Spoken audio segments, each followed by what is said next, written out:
কিশোরের জন্য হয়তো আপনাদের এখনো পর্যন্ত সেই জবটা হয়নি, তার জন্য জোরদার কথা দিয়ে, কারণ যে গোল্ডেন অপরচুনিটি আজকে 2021-এ আপনাদের জন্য অপেক্ষা করছিল কিশোরায় জব করার জন্য, এবং প্রত্যেকে আগামী দিনে একটা ভালো মতো ইনকাম আসবে, এটা 100% গ্যারান্টি।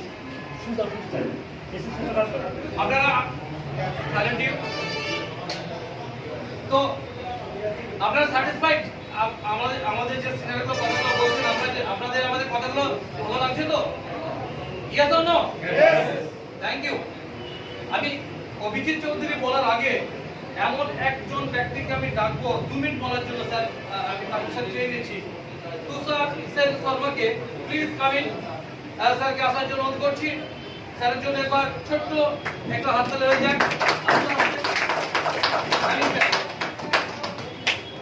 এমন এক ব্যক্তিকে আমরা পেয়েছি যে ব্যক্তি আমার খুব হৃদয়ের টুকরা এবং অনেক সেক্টরে কাজ করতেন তিনি।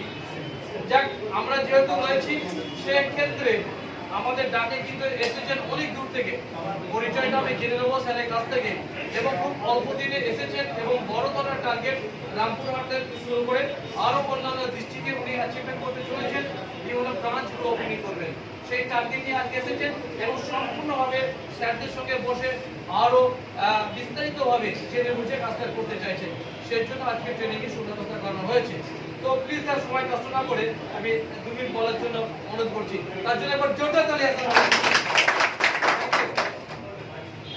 Everybody, good morning. আমি অ্যাকচুয়ালি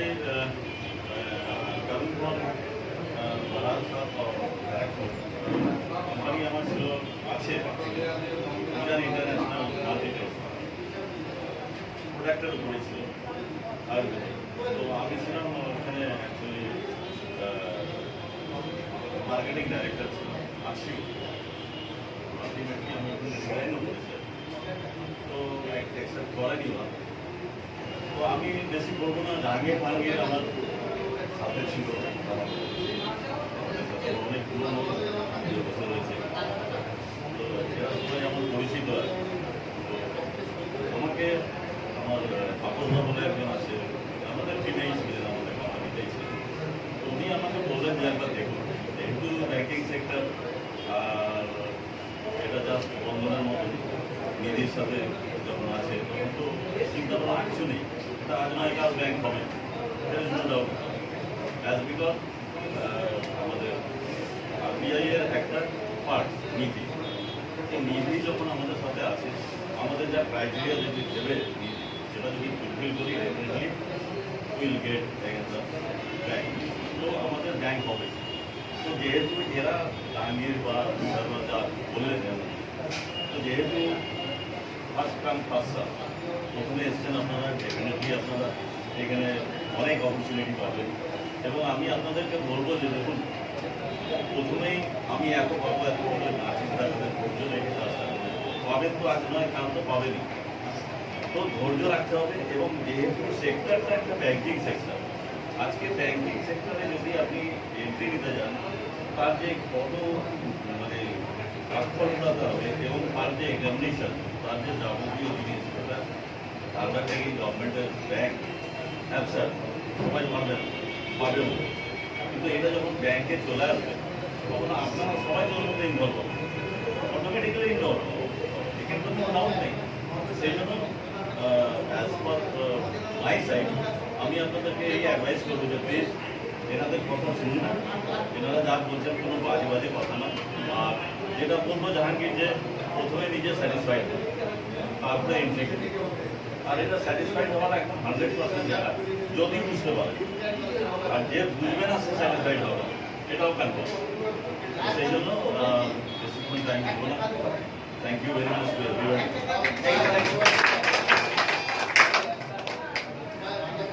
থ্যাংক ইউ। আমাদের তুষার সেন শর্মা কি আপনাকে খুব অল্প টাইম দেওয়া যে কথা বলার জন্য। আগামী দিনে আপনাদের সঙ্গে আরো কিছু পরিচয় হবে এবং আজকে এই হলে উপস্থিত আরো কিছু জন রয়েছে, নাম করবো না এই মুহূর্তে, কারণ সময় খুবই শর্ট। আগামী দিনে পরিচয় বাড়াবো লাস্টের দিকে হয়তো যদি সময় থাকে।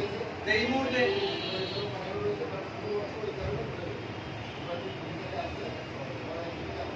এই মুহূর্তে আমি অভিজিৎ স্যার বলার আগে আমাদের ডাইরেক্টর যারা এসেছেন আমি মঞ্চে ডেকে নেব। কামিং দিস স্টেজ স্যার পলাশ বিশ্বাস আমাদের ম্যানেজিং ডাইরেক্টর কামিং, এবং আমাদের তন্ময় স্যার, এবং উপস্থিত আমাদের অন্যতম প্রধান director Subrata Maitra sir coming.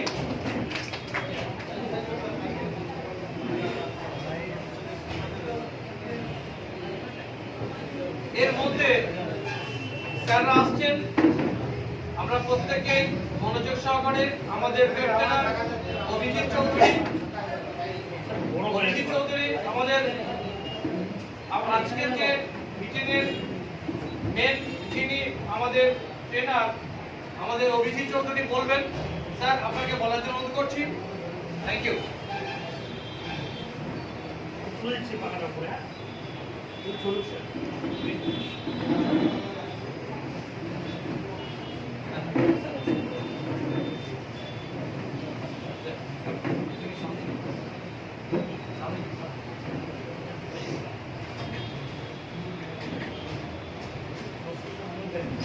নমস্কার। সবাই ভালো আছেন? আমার পরিচয়, আমি অভিজিৎ চৌধুরী, বিশ্বলা ইন্ডিয়া নিধি লিমিটেডে বর্তমান state trainer. All over West Bengal জুড়ে আমার একটাই কাজ, সেটা হচ্ছে আপনাদের মতো মানুষদের কাছ থেকে শেখা আর আপনাদেরকে কিছু শেখানো। আমি এমন কোনো নলেজেবল পার্সন নই যে আপনাদেরকে অনেক কিছু শেখাতে পারবো, তাই দেওয়া নেওয়াটা কিন্তু চলতে হবে। হবে তো? বাহ, থ্যাংক ইউ। অ্যাকচুয়াল আমি পাশেই ছিলাম, আপনাদের এতক্ষণ খুব সুন্দর সুন্দর প্রোগ্রাম হচ্ছিল। মানে দ্যাট মিনস আমাদের ইউনিট টিম যারা আছেন, যারা বিশ্বলয়ের ভিত, যাদের হাত থেকে আজকে মার্কেটিংটা শুরু হয়েছে, সে সমস্ত মানুষরা আপনাদের সাথে অনেকটা সময় আলোচনা করলো এবং বেশ কিছু ভালো ভালো টপিক নিয়ে আলোচনা করলো। আপনাদেরকে বেশ কিছুটা সাবজেক্ট সম্বন্ধে বোঝানোর চেষ্টা করছি। আপনারা কিছুটা বুঝতে পেরেছেন তো? আপনারা বুঝতে পেরেছেন কিছুটা? পারেনি, অনেকেই মনে হচ্ছে বুঝতে পারেনি। সবাই মিলে বলুন তো, আপনারা সবাই ঠিক বুঝতে পেরেছেন? এক্স্যাক্টলি। কয়েকজনের মধ্যে এখনো ক্লিয়ার হয়নি বিষয়টা, কয়েকজনের মধ্যে ক্লিয়ার হয়েছে। প্রথমত একটা কথা আমি একটু বলতে চাই। সবার আগে ভাবতে হবে যে আমাদের নিজেদের মধ্যে দেওয়া নেওয়ার বিষয়টা যদি করতে হয়, তাহলে একটা রিলেশনশিপ লাগবে। কি লাগবে? সম্পর্ক, তাই না? তো সম্পর্কটা যদি বন্ধুত্ব দিয়ে হয়, আমার মনে হয় বেস্ট হয়, কি না? তাই তো? তাহলে আমরা একে অপরের বন্ধু, কারেক্ট? সেই জায়গা থেকে একটা ছোট গল্প।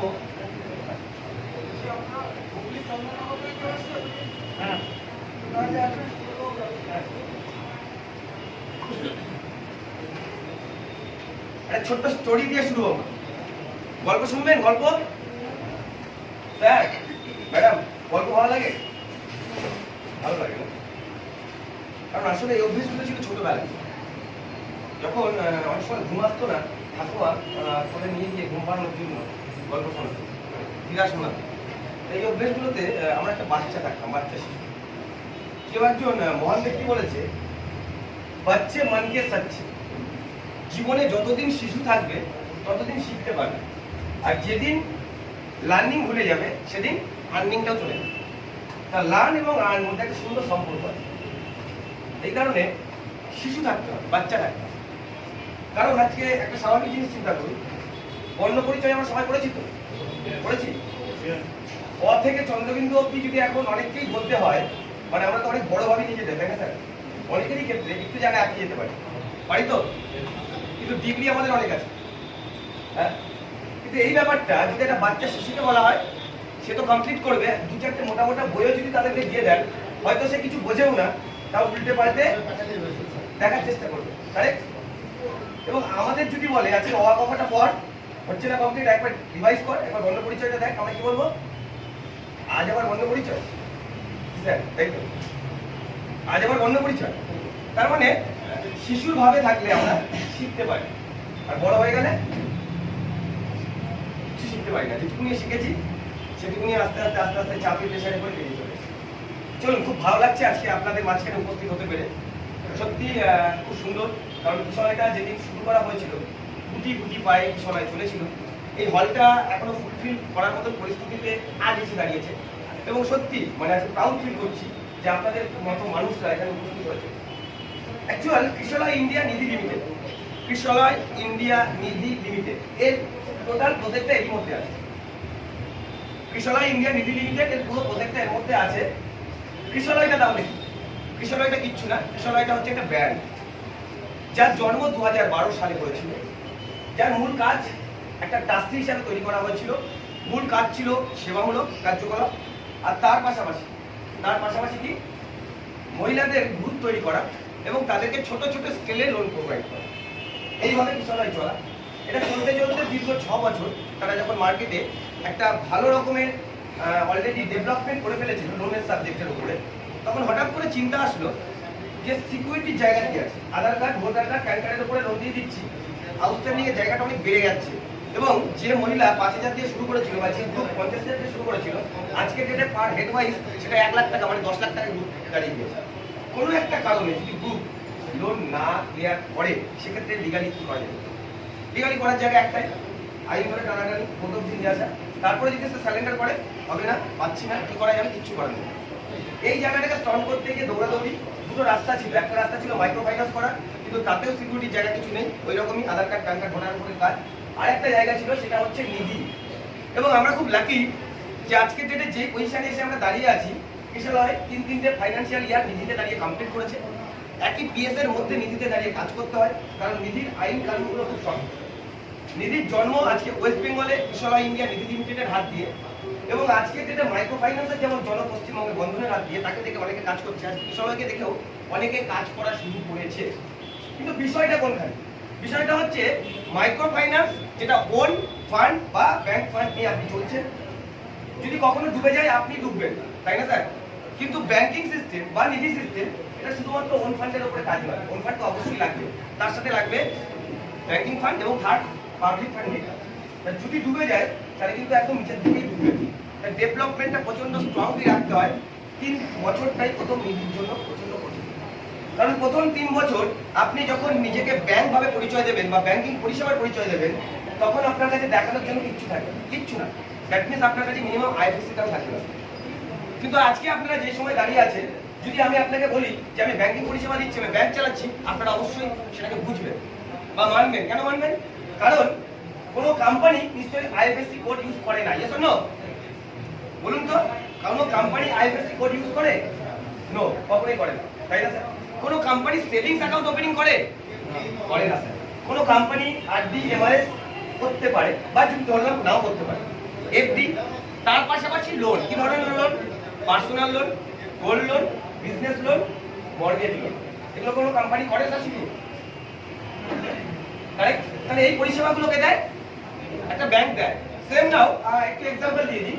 সমবায় সমিতির নাম শুনেছেন? সমবায় কোঅপারেটিভ, সমবায় কি বলে? সমবায় সমিতি, কারেক্ট? সমবায় সমিতি, এক্স্যাক্টলি। তাহলে সমবায় সমিতি, সমবায় কি ব্যাংক? কিন্তু আমরা গ্রামে যারা থাকি, একটু গ্রামে স্টাডি করলে দেখবেন সমবায় ব্যাংক বলে। কেন? কারণ তারা পরিষেবাটা ব্যাংকিং দিচ্ছে, কারেক্ট স্যার? তার পরিষেবাটা যেটা দিচ্ছে তারই উপরে সেটা ডিপেন্ডেন্ট। আমি একটা স্টোর লিখলাম, লিখে যদি ওখানে কসমেটিক্সের প্রোডাক্ট রাখি, কসমেটিক্স লিখতে পারি, তাহলে আস্তে আস্তে যত স্টোর থাক সেটা কসমেটিক্স স্টোর হবে, তাই তো স্যার? তাহলে আমি পরিষেবাটা কি দিচ্ছি? ব্যাংকিং দিচ্ছি। এবার এই নিধিটা হচ্ছে মূল ব্যাংকে যাওয়ার আগে। আজকে মাইক্রো ফাইন্যান্স থেকে ব্যাংকে যেতে গেলে 14 বছর সময় লাগে। তার একটা দুর্দান্ত এক্সাম্পল আছে আমাদের। বন্ধন 2000 সাল থেকে শুরু করেছিল আশা বন্ধন দিয়ে, 14 বছর মার্কেটে ঘষার পর সে ব্যাংক পেয়েছে। উজ্জীবন, সঞ্জীবন সবারই একই কেস, ঠিক আছে? কিন্তু এই নিধি আমার একটা সাবজেক্ট যেখানে 5-5খানা ফাইন্যান্সিয়াল ইয়ার প্রপার ভাবে যদি কমপ্লিট করতে পারেন, এবং আপনার যে টার্গেট গ্রাহক থাকে, দ্যাট মিন্স আমাদের ভাষায় গ্রাহক হয়, মেম্বার হয়, টার্গেট মেম্বার থাকে, সেই মেম্বারের ক্রাইটেরিয়াটা যদি ফুলফিল করতে পারেন, তাহলে আপনি 100% শিওর থাকুন। এবং যে ফান্ডিং ক্যাপাসিটি বা ক্যাপাবিলিটি এবং ইনফ্রাস্ট্রাকচার যদি আপনি প্রপার কমপ্লিট করে দিতে পারেন, এবং আপনার কাছে man power, that means marketing executive staff in house যদি আপনার কাছে ঠিক থাকে, তাহলে আপনি 5টা ফাইন্যান্সিয়াল ইয়ার কভার করতে পারলে ব্যাংকের জন্য অ্যাপ্লাই করতে পারেন। এবং আপনাদেরকে বলতে পেরে খুব ভালো লাগছে, 2023-এ 7ই ডিসেম্বর কৃষলয় ইন্ডিয়া নিধি লিমিটেড ব্যাংকের জন্য অ্যাপ্লাই করছে, এবং আশা করি সেরকম কোনো বিপদ না আসে তাহলে আমরা 2024 স্টার্টের মধ্যেই ব্যাংকিংটা পেয়ে যাব। ক্লিয়ার?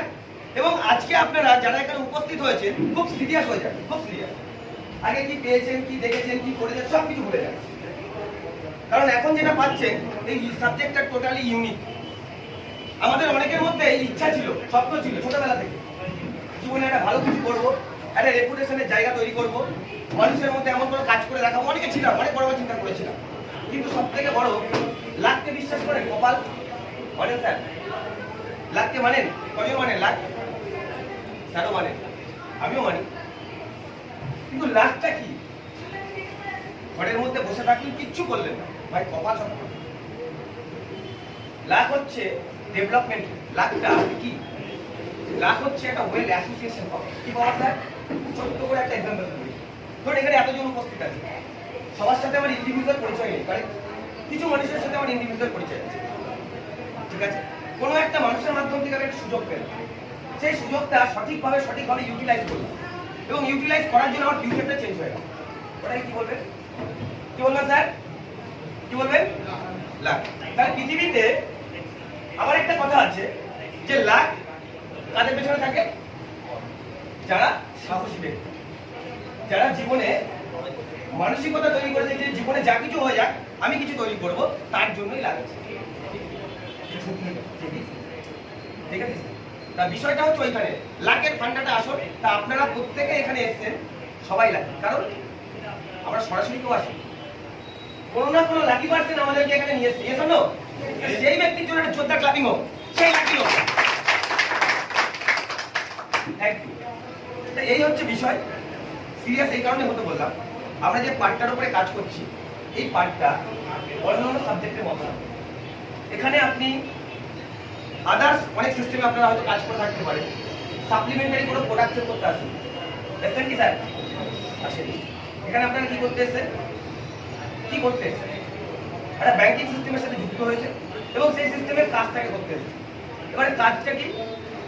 আপনাদের কাজ হচ্ছে ফুললি মার্কেটিং, তাই তো? ইয়েস, বিলিভ করছেন তো আপনি মার্কেটিং করতে এসেছেন? এই মার্কেটিং এর জন্য একটা স্টোরি বলি। আচ্ছা, আমার কথাগুলো ভালো লাগছে? অসুবিধা হচ্ছে না তো? কারণ বুঝতে অসুবিধা হচ্ছে না তো? একটা মার্কেটিং এর স্টোরি বলি, কারণ মার্কেটিং পৃথিবীতে সব থেকে কঠিন কাজ অনেকে ভাবে, আবার মার্কেটিং পৃথিবীতে সব থেকে সহজ কাজ। এবং শুধু সিরিয়াস যদি বুঝতে পারেন তাহলে এর থেকে সহজ সরল আর কিছু হতে পারে না, এটা ক্লিয়ার হয়ে যাবে। স্যার আপনি আমার কথা বুঝতে পারছেন তো? ঠান্ডা করছে, এসিটা বন্ধ করুন ইমিডিয়েট। স্যার ঠান্ডা করছে, স্যার এখানে চলে আসুন, এখানে ঠান্ডা কম লাগে, এখানে বসুন, কারণ অনেকে আমার গরম লাগছে। স্যার অসুবিধা হচ্ছে। বিষয়টা হচ্ছে একটা বড় কোম্পানি শপিং মলে ব্যবসা করে, বিগ বাজার, শুনতে পাচ্ছেন আমার কথা? বিগ বাজার বা এই টাইপের যারা বিজনেস গুলো করছে সেরকম টাইপের একটা বড় company, multi national company, world জুড়ে তাদের বিজনেস। তা তাদের এরকম নানান মলে রিক্রুটমেন্ট দরকার, এবং প্রত্যেকটা মলের জন্য কি দরকার? মার্কেটিং এক্সিকিউটিভ এবং তার পাশাপাশি জেনারেল ম্যানেজার। বোঝা যাচ্ছে স্যার? তা ইন্টারভিউর জন্য ওখানে আমার ফুললি ওরা পেপারে অ্যাড দিয়েছে, সোশ্যাল মিডিয়ায় অ্যাড দিয়েছে, এবং ওখানে পরিষ্কার বলে দিয়েছে MBA প্রার্থী অগ্রাধিকার, মানে MBA না থাকলে ওখানে আপনার গিয়ে লাভ নেই। কি বুঝতে পারছেন? তা যথারীতি একটা হওয়ার পর ওদের যে মেন রিজনালে ইন্টারভিউটা হচ্ছে, সেখানে যেদিন ইন্টারভিউ ডেট সেদিন দেখা যাচ্ছে একটা বিরাট লাইন, প্রচুর লোকজন বসে আছে, সব MBA। ওখানে স্যার আছে, ম্যাডাম আছে, সব MBA। এবার ইন্টারভিউ সিস্টেমে ইন্টারভিউ শুরু হয়েছে, ইন্টারভিউ চলছে। হঠাৎ করে ওই একটা মাধ্যমিক ফেল করা ছেলে তার কাছে ওই একটা এসে পৌঁছায়, এবং সে ডিসিশন নেয় এনি কস্ট আমাকে ওই ইন্টারভিউ রুম অবধি পৌঁছাতে হবে এবং আমাকে ইন্টারভিউ প্রসেসটাকে কমপ্লিট করতে হবে। ভালো করে ভাবুন, কিন্তু ছেলেটা কি মাধ্যমিক ব্যাক দিচ্ছে, কাদের ইন্টারভিউ? MBA। তা যথারীতি মানুষ যেহেতু একটা লক্ষ্য করে ফেলেছে, তার লক্ষ্য যদি স্থির থাকে পৌঁছে যাবে, ঠিক কোনোভাবে ওই জায়গা অবধি পৌঁছে গেছে। যেই পৌঁছে গেছে, পৌঁছে যাওয়ার পর দেখছে পরপর ইন্টারভিউ চলছে, ও আর কারোর সাথে কোনো কথা না বলে চুপচাপ ইন্টারভিউ লাইনে বসে পড়েছে। এক এক করে ইন্টারভিউ হচ্ছে, ওরও ডাক এসেছে, ওকে ডেকেছে। ওখানে টোটাল ইন্টারভিউ বোর্ড বসে আছে। বসে থাকার পর ওকে বলছে আপনার সিভিটা দিন। কিছুক্ষণ চুপ করে থেকে কিছু বলছে না, তারপর আবার রিপ্লাই করছে, আমার কিন্তু এত সময় নেই, আমাদের কাছে এত সময় নেই, আপনি আপনার সিভিটা দিন। তখন ছেলেটি বলছে, স্যার কিছু মনে করবেন না, আপনাদেরকে দেওয়ার মতো কোনো সিভি আমার কাছে নেই, কারণ আমার লাইফে কোনো সিভি নেই। বলতে পারছি কি, ক্লিয়ার হচ্ছে? বলে তাহলে আপনি এখানে কি করছেন? বলে স্যার আমি আপনার এখানে ম্যানেজার পোস্টের ইন্টারভিউ দিতে এসেছি, আমি মাধ্যমিক ব্যাক। বলছে মাধ্যমিক ব্যাক, MBA এর ইন্টারভিউ চলছে, আপনি আমার সাথে ইয়ার্কি মারছেন? বলছে স্যার একটা কথা বলবো, জাস্ট 2 মিনিট সময় নেবো, আপনি যেটা ডিসিশন নেবেন সেটাই শেষ। তা হঠাৎ করে বোর্ডের মধ্যে একটু দেখাদেখি চলছে, দেখাদেখি চলতে চলতে কি বলে তাড়াতাড়ি বল। বলছে স্যার আপনি কেন ইন্টারভিউ নিচ্ছেন? বলছে আমার এখানে ম্যানেজার লাগবে তাই। বলছে ম্যানেজারের কাজটা কি? বলছে ম্যানেজারের কাজ বিজনেসটাকে ডেভেলপ করা। আপনার এখন সেল কত? বলছে আমার এখন এই সেল হচ্ছে, এই পজিশনে আছে, আমি সেলটাকে বাড়াতে চাই, তার সেলটা 2 গুণ 3 গুণ করতে চাই। বলছে স্যার আপনাকে আমি একটা কমিটমেন্ট করছি, আপনি আমাকে 1 মাসের জন্য এই পোস্টে রিক্রুটমেন্ট করান, আমাকে একটা অফার লেটার দিন, আমাকে 30টা দিন সময় দিন। কতদিন? 30টা দিন সময় দিন, জাস্ট 30 ডেজ। যদি আমি এখানে সেল বাড়াতে না পারি, আমার কোনো স্যালারি লাগবে না স্যার, আমি স্বেচ্ছায় আপনার শপিং মল ছেড়ে চলে যাব। তা বোর্ড নিজেদের মধ্যে তাকিয়ে তো ভাবলো, ভেবে কি করা উচিত? কি করা উচিত? চান্সটা দেওয়া দরকার, তাই না? স্যার কি করা উচিত? আপনারাও বলছেন চান্সটা দেওয়া দরকার, তার বোর্ডও সেরকমই অবস্থা। তারাও বললো চলো বাবা, মাইনা তো লাগছে না, 1 মাসের ব্যাপার, চলো একটা চান্স দিই। তার কনফিডেন্স থেকে চান্সটা দিয়ে দিই। যথারীতি চান্সটা পাওয়ার পর কাজ করা শুরু করেছে, 7 দিন 10 দিন তাকে ফলো আপ করা হচ্ছে, এবং দেখতে পাচ্ছে কোম্পানির যা সেল ছিল সে সেলটা 4 গুণ বেড়ে গেছে। কখন? 4 গুণ, 4 টাইম। তখন ম্যানেজমেন্টও চিন্তায় পড়ে গেছে, এত ট্যালেন্টেড কোয়ালিফাইড ছেলে, এত এডুকেটেড MBA আমি খুশি, এত টাকা মাইনে দিই, তাদের দিয়ে আমার এই সেল, আর যে মাধ্যমিক পাশে একটা সেল যার নিয়ে এসেছি, সেই ছেলেটা এসে 4 গুণ সেল বাড়িয়ে দিল, কি আছে ওর? তখন মালিক ডিসিশন নিল, যে টপ ম্যানেজমেন্টে আছে ডিরেক্টরদের মধ্যে প্রধান, সে ডিসিশন নিল, না ব্যাপারটাকে আমাকে দেখতে হবে, দেখতে হবে ব্যাপারটাকে দেখতে হবে। যথারীতি মর্নিং এসে উঠেছে, সকাল 6টার মধ্যে ওঠার পর তারা খুব সকাল সকালই খুলে যায়, সে রেডি হয়ে ফ্রেশ হয়ে সে মলে গিয়ে উপস্থিত হবে, এবং দূর থেকে সে ফলো করছে যে কিভাবে ও সেল করে, সে সেটাকে দেখে তার সেলস ক্যাপাসিটিটা কি আছে সেটাকে আমি জাজ করি। তা ভালো কথা, সে দেখতে পাচ্ছে তার মলে একটা বয়স্ক ভদ্রলোক হাতে একটা নিউজ পেপার আর একটা ছিপ, মাছ ধরার ছিপ, দেখেছেন তো মাছ ধরা এখন যে মডিফাইড ছিপগুলো আছে না, সেই ছিপ নিয়ে বেরোচ্ছে। কোথায় বেরোচ্ছে? মল থেকে। ক্যাশ থেকে পেমেন্ট করেছে, আস্তে আস্তে আস্তে করে এগিয়ে যাচ্ছে, ঠিক গাড়ির কাছাকাছি যখনই গিয়েছে, ওখান থেকে ছেলেটা দেখে ডাক দিচ্ছে, এক্সকিউজ মি আঙ্কেল। কে ডাকছে? ওই সেই সেলসম্যান, ওই যে manager. Excuse me uncle, excuse me uncle. হ্যাঁ বাবা বলো। আবার আঙ্কেল আস্তে করে ছেলেটার কাছে এসে দাঁড়িয়েছে, দাঁড়িয়ে বলছে, আঙ্কেল আপনি তো আজকে ছিপটা নিয়েই নিন, কিন্তু একটা কথা আপনাকে বলতে চাই। বলছি কি বাবা? বলছি আপনি তো মাছ ধরবেন, তাই ছিপটা আপনি নিলেন, কিন্তু মাছটা যে ধরবেন, ধরতে গেলে তো কি লাগবে? মাছের খাবার। তাহলে সেই খাবারটা তো আপনি নেননি। হ্যাঁ বাবা ঠিকই তো বলেছো, চলো তাহলে। বলছে আমাদের কাছে ইন্টারন্যাশনাল কোয়ালিটির মাছ ধরার চারা আছে, আপনি নিন আঙ্কেল, মাছ তো হবেই হবে, আপনার নিশ্চিন্তে থাকুন। তো কত দাম? বলে 500 টাকা। চলো 500 টাকা বিল পেমেন্ট হলো, চারাটা নিয়ে, ঠিক চারাটা নিয়ে কিছুটা দূর গিয়েছে, আবার ছেলেটা রাখছে, excuse me uncle, excuse me uncle. হ্যাঁ বাবা আবার কি হলো? আমি তো মাছের ছিপও নিয়েছি, চারাও নিলাম, কি লাগে? বলছে মাছ তো ধরবেন, মাছটাকে রাখবেন কিসে? মাছটাকে রাখবেন কিসে? হ্যাঁ ঠিক, এটা তো আমি চিন্তা করিনি। বলছে মাছের জন্য দারুণ আমাদের কাছে জার আছে, এটার মধ্যে যদি মাছ ধরার পর আপনি রাখেনও, 72 ঘন্টা থাকলেও মাছ যেমন ফ্রেশই থাকবে। কি থাকবে? ফ্রেশই থাকবে, মাছ নষ্ট হবে না। বাবা এটার দাম কত? আঙ্কেল বেশি দাম না, 2500 টাকা। হঠাৎ করে মালিক চিন্তা করছে, কি ছেলে 10,000 টাকার একটা ছিপ বেচলো, যে ছিপটা আমার মলে সেলিং সব থেকে কম, তারপরে 500 টাকার একটা চারা বেচলো, আবার 2500 টাকার দাম বেচে দিল। আবার সে আঙ্কেল আস্তে আস্তে এগিয়ে যাচ্ছে, যেতে যেতে আবার পেছন থেকে ডেকেছে, এক্সকিউজ মি আঙ্কেল। বলছে আবার কি হলো? ছিপ নিলাম, মাছের চারা নিলাম, মাছ রাখার পাত্র নিলাম, আর কি লাগে? বলছে ওখানে যেখানে আপনি মাছটা ধরবেন, আদেও সেখানে কি পরিস্থিতি আছে সেটা আপনি আগে থেকে জানেন? বলছে না। ওখানে গাছ আছে কিনা, কোথায় বসে মাছটাকে ধরবেন, আপনার যে এজ তাতে কতটুকুনি সময় দিতে পারবেন সেটা আপনি ভেবেছেন? বলছে না। একটা ছাতা দরকার, আরেকটা, এবং ওখানে যা রোদ আছে, যা টেম্পার এখন, তাতে আপনার স্কিনেরও প্রবলেম হতে পারে। তাহলে একটা সানস্ক্রিনও দরকার। ঠিক বলেছো? তাহলে চলো দুটো দিয়ে দাও। আবার ওখান থেকে 50 টাকা দিয়ে দেবো। যাক, হতে হতে হতে হতে চলে যাচ্ছে আঙ্কেল। আঙ্কেলও খুশি, সব কিছু রেডি, আর চিন্তা কিছু নেই। সে মনে মনে কেন হ্যাপি যে জীবনে সে প্রচুর সেলসম্যান দেখেছে, কিন্তু ফ্যামিলির মতন কেয়ার করার মতন কাউকে কখনো পাইনি স্যার। ওই জন্য আঙ্কেলও খুশি, আর মালিক খুশি কেন? যে প্রোডাক্ট বিক্রি হতো না, একটা কাস্টমারের উপর সেল বাড়ছে, বিলিং বাড়ছে। লাস্ট যখন ঠিক চলে যাবে তখন আবার ডেকেছে, এক্সকিউজ মি আঙ্কেল। বলছে আবার কি হলো বাবা? বলছে সবই তো হলো, কিন্তু সারাটা দিন ওখানে কাটাবে, কিছু তো খেতে হবে, কি ড্রাই ফ্রুট লাগবে তো, একটু জল লাগবে তো, সেগুলোর কি ব্যবস্থা হয়েছে? আরে ঠিক বলেছো, অনেকটা সময় লাগবে, চলো দিয়ে দাও। আবার 2000 টাকা তার বিলি হয়ে গেল। হওয়ার পর আঙ্কেল আবার আস্তে আস্তে করে চলে গেল। মালিক আর নিজেকে সামলাতেই পারলো, দৌড় মেরে গিয়ে একদম বুকে জড়িয়ে দিল। সত্যি জীবনে প্রচুর সেলসম্যান দেখেছি বাবা। তুমি তোমার মতো আছে, তুমি 10,000 টাকা ছিপ বেঁচে দিলে, আজকে তোমার প্রমোশন হয়ে গেল।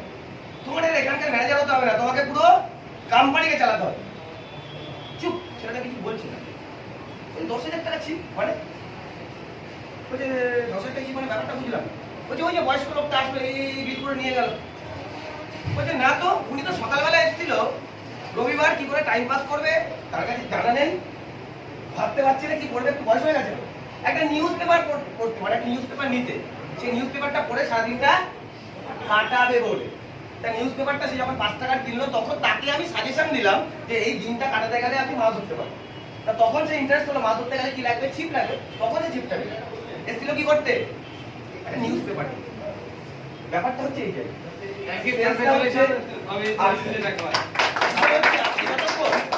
মাথায় রাখবেন যে এত কঠিন সাবজেক্ট কি করে কাজ করবো। আমাকে মনে অ্যাকাউন্ট ওপেনিং করতে হবে, আমাকে আরডি করতে হবে, আমাকে এফডি করতে হবে, আমাকে এমআইএস করতে হবে, আমাকে লোনের কাস্টমার খুঁজতে হবে। জীবনে পারবে কোনো দিনও পারবেন। যদি আজকে এই ডিসিশনটা নিয়ে নিতে পারেন, সে তো ইজি জিনিস। কি করতে হবে, রিলেশন বিল্ড করতে হবে। কি করতে হবে, আর তার যে নিড, পৃথিবীতে এমন কোন মানুষ আছে বলুন তো শান্তিমুক্ত হতে চায় না? বলুন স্যার, কেউ এখানে উপস্থিত আছেন যে আপনারা সেভিংস চান না? ধার করে যান যে সারাদিন আমার ধারে ধারে চলুন, চান ম্যাডাম? পৃথিবীতে এমন কোন মানুষ আছে যে মানুষ নিজের ডেভেলপমেন্ট চায় না? পৃথিবীতে এমন কোন মানুষ আছে যে রেসপেক্ট চায় না? পৃথিবীতে এমন কোন মানুষ আছে যে আর্নিং বানাতে চায় না? তা আমার কাছে যা যা আছে সব প্রত্যেকটা মানুষের দরকার। শুধু কি করতে হবে, স্থান, কাল আর পাত্রটাকে বুঝতে হবে, তার দিকটাকে তার হাতে তুলে দিতে হবে, কিছু ব্যস্ত হবে। যতদিন আপনি ব্যস্ত থাকবেন ততদিন হকার থাকবে। আর যারা যারা সেলস করে তারা হকার হয় না স্যার। তাদের জন্য এই BMW, অডি, মার্সিডিজ বেঞ্জ। আজকেও আপনি এই স্ট্যাটিস্টিকটা একটু নেটে সার্চ করবেন যে ওয়ার্ল্ডের মধ্যে সবথেকে টপ ক্লাস দামি গাড়িটাকে ইউজ করে কোনো না কোনো সেলস করে। আচ্ছা, টপ ক্লাস বাড়ি টাকার সেটাও কোনো না কোনো সেলস করে। ধীরুভাই আম্বানির নাম শুনেছেন? শুনেছেন? ধীরুভাই আম্বানি কে ছিল? হ্যাঁ, রিলায়েন্সের প্রতিষ্ঠাতা। তাদের এডুকেশন মাধ্যমিক ব্যাগ। কি করতো সে? পেট্রোল পাম্পে পেট্রোল দিত। কে বললো? আচ্ছা, তাকে কি বলবেন, লাকি? লাকি বলবেন? আজকে সে কে? রিলায়েন্সের মূল কান্ডারি, কারেক্ট? তাহলে তাকে কি বলবো আমরা, সেলসম্যান বলবো তো নাকি? আচ্ছা, দেখুন আম্বানি আজকে কেন এত বড় হলেন, আজকে রিলায়েন্স এত বড় হলেন কেন, তার পেছনে একটা গল্প আছে। গল্পটা কি জানেন? তার সেলস ক্যাপাসিটি। যখন রিলায়েন্স গ্রুপ ছোট্ট তখন ডেভেলপমেন্টের জন্য কি লাগবে, স্ট্রং কিছু ম্যান লাগবে। জিএম রিক্রুটমেন্ট করবে, চেয়ারম্যান হঠাৎ করে ডিসিশন নিল জিএম নেব। তাই একজন জিএম ইন্টারভিউ দেওয়ার জন্য এসছে, কিন্তু সে একদম বললে বুঝতে পেরেছে। তখন তো আম্বানি হয়নি, কিন্তু যে জিএম সে কি আরো খিলাড়ি লোক, বোঝা গেল? তাকে রিক্রুটমেন্ট করা অত সহজ বিষয় নয়। কারণ 7 ঘাটের জল খেয়ে এসছে, 7টা ঘাটের জল খেয়ে এসে পুরসিব হয়ে আছে, অত সহজ নয়। তা কাউন্সিলিং হচ্ছে। ধীরুভাই আম্বানির মধ্যে একটা গুণ ছিল, কি জানেন স্যার? সে যখনই কারোর সাথে দেখা করতো তার আগে তার টোটাল ডিটেল বায়োডাটা নিত, মানে ইভেন তার ফ্যামিলি বায়োডাটা কি ছিল স্যার? এটাই ছিল তা সেই জায়গা থেকে যখন ইন্টারভিউ টোটাল কমপ্লিট হলো একরকম, লাস্ট একটাই কথা বললো, সেই কথাটা, আপনার বাবা তো অসুস্থ, এখন কেমন আছে? কি বললো? আপনার বাবা তো অসুস্থ, এখন কেমন আছে? এই একটা কথা বলার সাথে সাথে শুধু ছেলেটা চোখ থেকে জল বেরোচ্ছে। আর আজকে রিলায়েন্স যে জায়গায় পৌঁছেছে তার পেছনে সব থেকে বড় অবদান সেই জিএম। আর কিছু বলার নেই। Thank you so much. সবাই ভালো থাকুন, আমাদের আরো ডাইরেক্টর আছে, তাদের আপনাদের সাথে আলোচনা করবেন। থ্যাংক ইউ, কংগ্রেচুলেশন অভিজিৎ চৌধুরীকে। প্লিজ কেমন তো দারুণ ভাবে বললেন আমাদের অভিজিৎ চৌধুরী, আমাদের ট্রেনার। কিছু অংশ আপনাদের শোনালো, বাকি অংশ এখনো কিন্তু রয়েছে, কারণ প্রত্যেকে বলেছে সেই সময়টা নষ্ট হয়ে গেছে। আগামী দিনের ট্রেনিং যেগুলো হবে সেগুলো আরো বিস্তারিত কথা আমরা জানবো। এই মুহূর্তে আমাদের যিনি আকাঙ্ক্ষিত আমাদের ট্রেনার বলা যাবে না, কারণ আমাদের ডাইরেক্টর কিশোরায় ভাট, আমি ডেকে দিচ্ছি আমাদের managing director mister Subrata Roy Mitra স্যারকে আসার জন্য অনুরোধ করছি। Thank you. এখন পর্যন্ত আমরা আলোচনা করলাম, এরপরে আপনাদের সামনে আমাদের মাননীয় স্যার সুব্রত রায় মৈত্র স্যার আপনাদের বক্তব্য কিছু আমাদের কৃষ্ণ সম্পর্কে, এবং সব থেকে ইম্পর্টেন্ট পার্ট যেটা আমাদের কাছে রয়েছে, হোয়াট ইজ নিধি। নিধিটা কি, নিধি সম্পর্কে জানতে হবে, কারণ আমি সাবজেক্ট সম্পর্কে যদি ওয়াকিবল না হয়, আমি সাবজেক্ট সম্পর্কে যদি না জানি, তাহলে আমার কাজের গতি কিন্তু আসবে না। কেন? আমার গাড়ির ইঞ্জিন যদি সঠিক না থাকে তাহলে সে গাড়ি চলতেই পারে না 100%। তো সেই জন্য আমরা সেই নিধি সম্পর্কে জানবো বিস্তারিতভাবে, এবং এখানে শোনার পরও যদি কোনো প্রবলেম হয় আমরা পার্সোনাল বসবো, সম্পূর্ণভাবে জেনে কাজ আমাকে করতেই হবে কিভাবে, কারণ আমাকে ইনকাম করতেই হবে, কারণ আমরা সুশিক্ষিত হয়ে এই পৃথিবীতে এসেছি জব করার জন্য, কিন্তু ভাগ্যে সেটা হয়নি, কিন্তু আমাদের করতে হবে। কিশোরায় আমরা যত ধরনের কোশ্চেন আপনার মনের মধ্যে আছে আজকে সেটা ক্লিয়ার করে যাবেন, না ক্লিয়ার করে যাবেন না প্লিজ, এটা আমার তরফ থেকে আপনাদের রিকোয়েস্ট। কারণ বাইরে গিয়ে কোনো বিষয় সম্পর্কে মন্তব্য করা চলবে না। যত কোশ্চেন আজকে এখান থেকে জেনে বুঝে যাবেন। থ্যাংক ইউ আপনাদের চুপচাপ আমাদের শোনার জন্য। Sir please. Thank you. বাইরেটাতে আমাদের ওদের কোনো সুন্দর আছে। আরে ইউ অল এভরিবডি এই কোনি দি বিপ্লব করে বিপ্লব স্যার কামিং। সত্য করে বিপ্লব স্যার নমস্কার সকলকে। ভীষণ ভালো লাগছে আজকে আমরা প্রত্যেকে একত্রিত হয়েছি একসঙ্গে। কিছু জানার আগ্রহ, কিছু বোঝার আগ্রহ, বিষয় সম্পর্কে আপনারা প্রত্যেকে লিডার স্থানীয় ব্যক্তি। বিষয় সম্পর্কে হয়তো অনেকে অনেক কিছু জেনেছেন, নিধি সম্পর্কে অনেকে অনেকভাবে জেনেছেন, আপনাদের মধ্যে ধারণা যথেষ্ট। তৎসত্ত্বেও বলি, হ্যালো,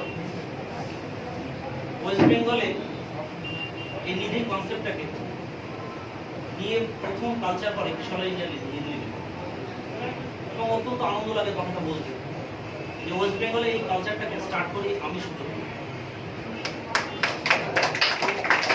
যার কারণে নিধি সম্পর্কিত যাবতীয় কোশ্চেন, কিশোরের সম্পর্কিত যাবতীয় কোশ্চেন আপনাদের মনের মধ্যে, মনের অন্তরের অন্তঃস্থ থেকে যদি কোথাও কোনো নেগেটিভ প্রশ্ন থাকে, আমি সেই নেগেটিভ নিয়ে সরাসরি আপনাদের সঙ্গে আলোচনা করব। দেখবেন আপনার একটা প্রশ্ন আর সকলের জন্য সেটা পজিটিভ একটা জায়গা আছে। এরকম ভাববার কিছু নেই যে স্যার কিছু ভাবতে পারে, আমি কিচ্ছু ভাববো না। যত ডেপথে যত নেগেটিভ কোশ্চেন আসে সেই কোশ্চেন নিয়ে আপনাদের সঙ্গে আমি প্রশ্ন উত্তর করতে পারবো, তাহলে দেখবেন টোটালটা পরিষ্কার হবে। তো তার আগে আমি যেটা বলতে চাইছি, আপনারা যারা কাজ করছেন দূর থেকে, অনেক দূর থেকে আপনারা এসেছেন। আমার জানা আছে এখানে বীরভূম থেকে মানুষ এসেছেন, হুগলি থেকে এসেছেন, হাওড়া থেকে এসেছেন, নদিয়া আছেন, মুর্শিদাবাদ আছেন, মালদা আছেন, তো আপনাদের মধ্যে থেকে যদি কেউ কিছু বলতে চান, আপনাদেরকে একটু প্রায়োরিটি দিতে চাই। কেউ কিছু বলবেন? মানে এই যে নিধিটা করছেন বা কিশোরাইটাতে আছেন আপনারা যুক্ত, আপনারা কি কেউ কিছু বলতে চান? বলবেন? শোনার পরে তো আমি শোনার পরে আপনাদের কিছু বলার জায়গা থাকবে না, তখন আপনারা আমার একটা প্রশ্ন আছে। প্রশ্ন আমি অবশ্যই আপনাদের প্রশ্ন আমি নোট ডাউন করবো। তো নোট ডাউন করবার পর আপনাদের প্রশ্ন উত্তর নেবো আমি। ম্যাডাম আপনি কিছু বলতে চাইছেন? আসুন।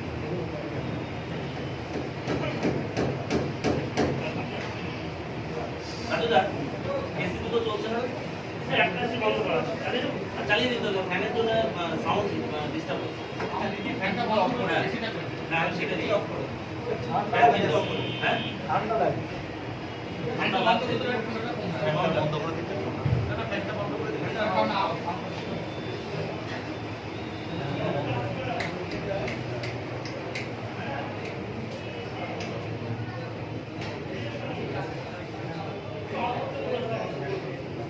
লাইট অফ করো। আমার নিজেরই অসুস্থ হচ্ছে, ফ্যানের আওয়াজ।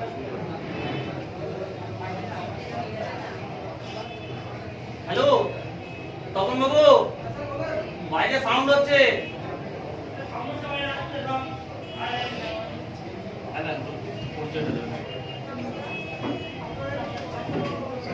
জোরে বলুন, শুনতে পাচ্ছে না।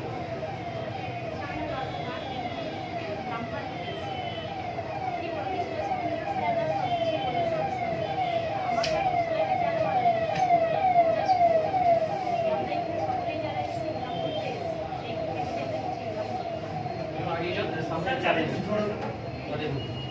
জোরে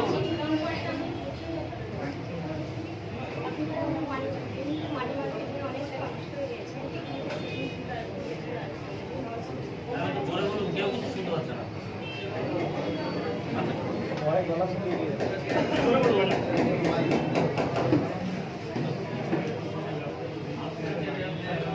ঠিক আছে বলুন না।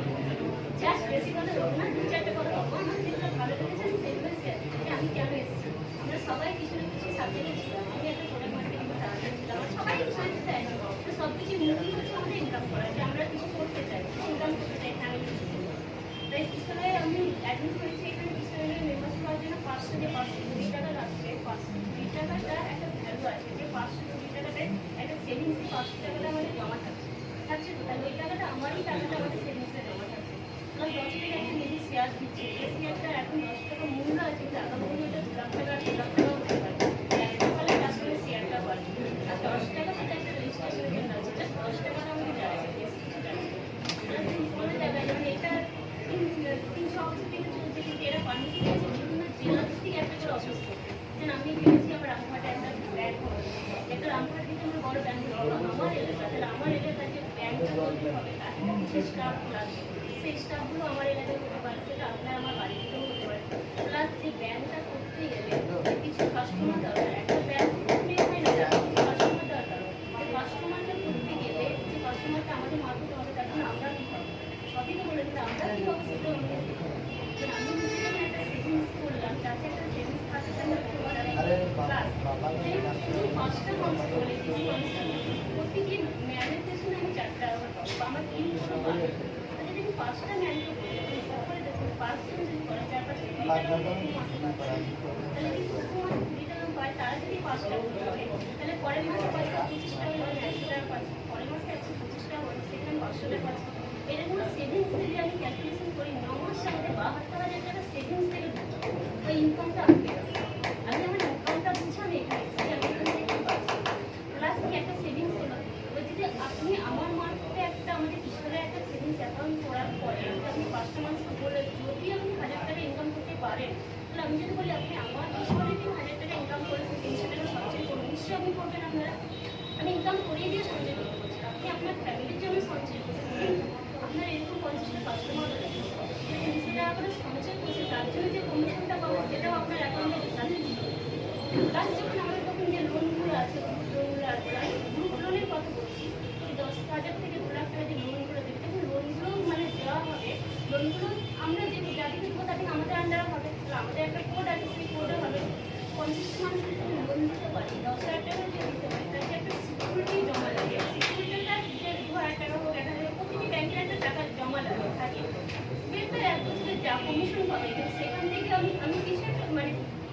অ্যাকাউন্টসে টাকা হবে, তা আমি একটা কিছু কমিশন পাবো। 50 জনের একসঙ্গে কমিশনটা কিন্তু আমাদের কম করে, সেটাও আমাদের অ্যাকাউন্টে আছে। প্লাস যে লোনগুলো আমরা ছাড়বো, 50টা মানুষের আমরা মোটামুটি 10 লাখ টাকা 20 লাখ টাকা লোন ছাড়লাম। যে লোনগুলো যেমন শোধ হবে, অফিস থেকে সব যাবে, স্টাফ যাবে, টাকাগুলো তুলতে আসবে। শোধ হওয়ার পর ওই টাকার যে ইনসেন্টিভটা পাবো, সেটাও আমাদের অ্যাকাউন্টে আছে। তাহলে আমরা হিসাব করে দেখুন আমরা কত কি পাচ্ছি এখানে। একদিক থেকে পাচ্ছি না, বিভিন্ন দিক থেকে আমরা পাচ্ছি। আর আমরা কোনোদিনই কোনো মানুষকে বলছি না তোমরা এখন মার্কেট থেকে আমাদের টাকা তুলে দেবে। কেন আমরা যদি এখন বলি মার্কেট থেকে টাকা তুলে না, তারপরে ওই যে আমি রোজগারে ছিল আজকে মানি মার্কেট চিট ফান্ড করতে পারি। আমি টার্গেট রেখেছি আমার আব্বাটা যে আমি 500 সেভিংস করবো। 500 সেভিংসের যে 2.5 লাখ টাকা মতো হয়, তাহলে 500 সেভিংস করে যদি স্যারকে বলি 10 লাখ টাকা লোন দেয়, তাহলে স্যারদের এই পিছনে 7.5 লাখ টাকা আমরা মার্কেটে করে থাকি। তাহলে এখানে স্যার মানে পিছনের টাকা আমরা মার্কেটে করে থাকি। তাহলে এখানে চিট ফান্ড বা কোনো কথাই আসছে না। টাকা যেহেতু আছে সেহেতু তোমার কোনো কথাই আসছে না। তাই এইসব ভেবে চিন্তা ভাবনা করে আমি এখানে এসেছি। আপনারাও আসুন, ভালো লাগবে। থ্যাংক ইউ লতা ম্যাডামকে অশেষ ধন্যবাদ। আজকে সকলের সামনে যে সুন্দর বক্তব্য দিলেন এবং সেভিংস বিষয়টা যে আপনাদের কাছে আরো পরিষ্কার করে দিলেন, কংগ্রেচুলেশন আমাদের টিমের পক্ষ থেকে লতাকে। থ্যাংক ইউ, ধন্যবাদ। সিটন এবার আমাদের সামনে বলবেন আমাদের মাননীয় স্যার সুব্রত মৈত্র স্যার, আমাদের ডাইরেক্টর। কংগ্রেচুলেশন, একবার জোরদার তালিয়া। ওকে, আর কেউ কিছু বলবেন না তো? তো যাই হোক, আমি আমার সবার আগে পরিচয় দিই। আমি সুব্রত মৈত্র, একিশলা ইন্ডিয়া নিধি লিমিটেডের এই মুহূর্তে পরিচালক মণ্ডলীর মধ্যে একজন রয়েছে। পরিচয় পর্ব এখানে আর বাদ বাকি সকলের সঙ্গে হয়েছে। আমি আর পরিচয় পর্ব নিয়ে সময় নষ্ট কিন্তু করতে স্যার চাইছি না। আপনার বলার আগে একটুখানি আমি বলতে বাধ্য হচ্ছি এই কারণেই, কারণ হচ্ছে আমাদের উপস্থিত এই মুহূর্তে আরেকজন ডাইরেক্টর স্যার পলাশ বিশ্বাস ম্যাডাম, আমরা দেখে নেওয়া দরকার আছে। এবং স্যার প্লিজ, আমাদের এরকম ধরনের ডায়াবেটিক লিডার প্লাস আমরা আমাদের পরিচালক মণ্ডলীর মধ্যে অন্যতম একজন ডিরেক্টর, আমরা প্রত্যেকে ইয়াং জেন্টলম্যান। আগামী দিনে সারা ওয়েস্ট বেঙ্গল নয়, সারা ভারতবর্ষকে আমরা আগামী 5 বছর পূর্তি হয়ে যাওয়ার পরে আমরা কাঁপিয়ে দেবো, এটা আশাবাদী। এবং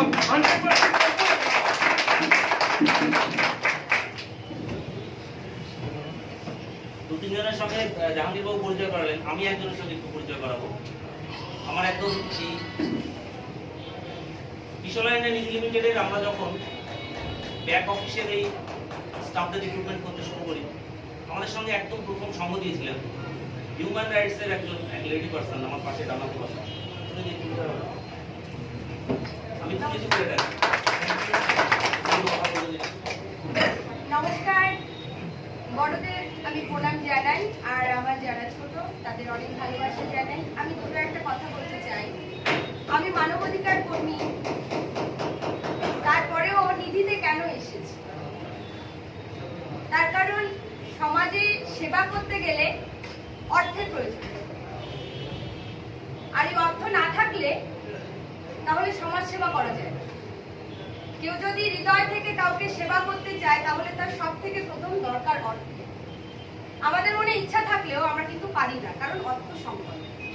তাই আমি এই জায়গাটা তৈরি করেছি শুধুমাত্র নিধিতে এসে। আমি এখান থেকে অর্থ উপার্জন করব এবং সমাজে সেবা করব। আমার পরিবারের যেটুকু দরকার আমি সেটুকু পরিবারকে দেব এবং বাদ বাকিটা সমাজের ক্ষেত্রে লাগাবো। এবং আমি এসেছি আপনাদের সবাইকে অনুরোধ করে বলছি, আপনারা এখানে কাজ করুন, অবশ্যই আনন্দ পাবেন। নিজে তো পাবেনই, অপরকেও আনন্দ দেবেন, সমাজের সেবা করতে পারবেন, ভালো রাখতে পারবেন মনকে, সবাইকে ভালোবাসতে পারবেন। এইটুকু বলে আপনাদের সবাইকে অনেক ধন্যবাদ। আমাদের একজন লেডি পার্সন আমাদের খুব গাইডলাইন দিলেন, খুব বললেন, থ্যাংক ইউ, ধন্যবাদ আমাদের কিশোর তরফ থেকে, শুধু তাই নয় আমাদের ইউনিটের পক্ষ থেকে এবং আমাদের কিশোরের তরফ থেকে কংগ্রেচুলেশন। আমি আমাদের এই মুহূর্তে আমাদের আরেকজন ডিরেক্টর খুব ভালো বলেন, কিন্তু সময়ের অভাবে খুব অল্প বলার জন্য অনুরোধ করছি, মিস্টার প্লাস বিশ্বাস স্যার। নমস্কার সবাইকে, সবাই ভালো আছেন তো? যাই হোক, আজকের যে মিটিং এর জন্য আমরা এখানে উপস্থিত হয়েছি কিছু শিখতে বা কিছু শেখাতে। এই শেখার পাঠের উপরে আমাদের দীর্ঘ বক্তব্য রাখবেন আমাদের senior director mister Subrata Maitra.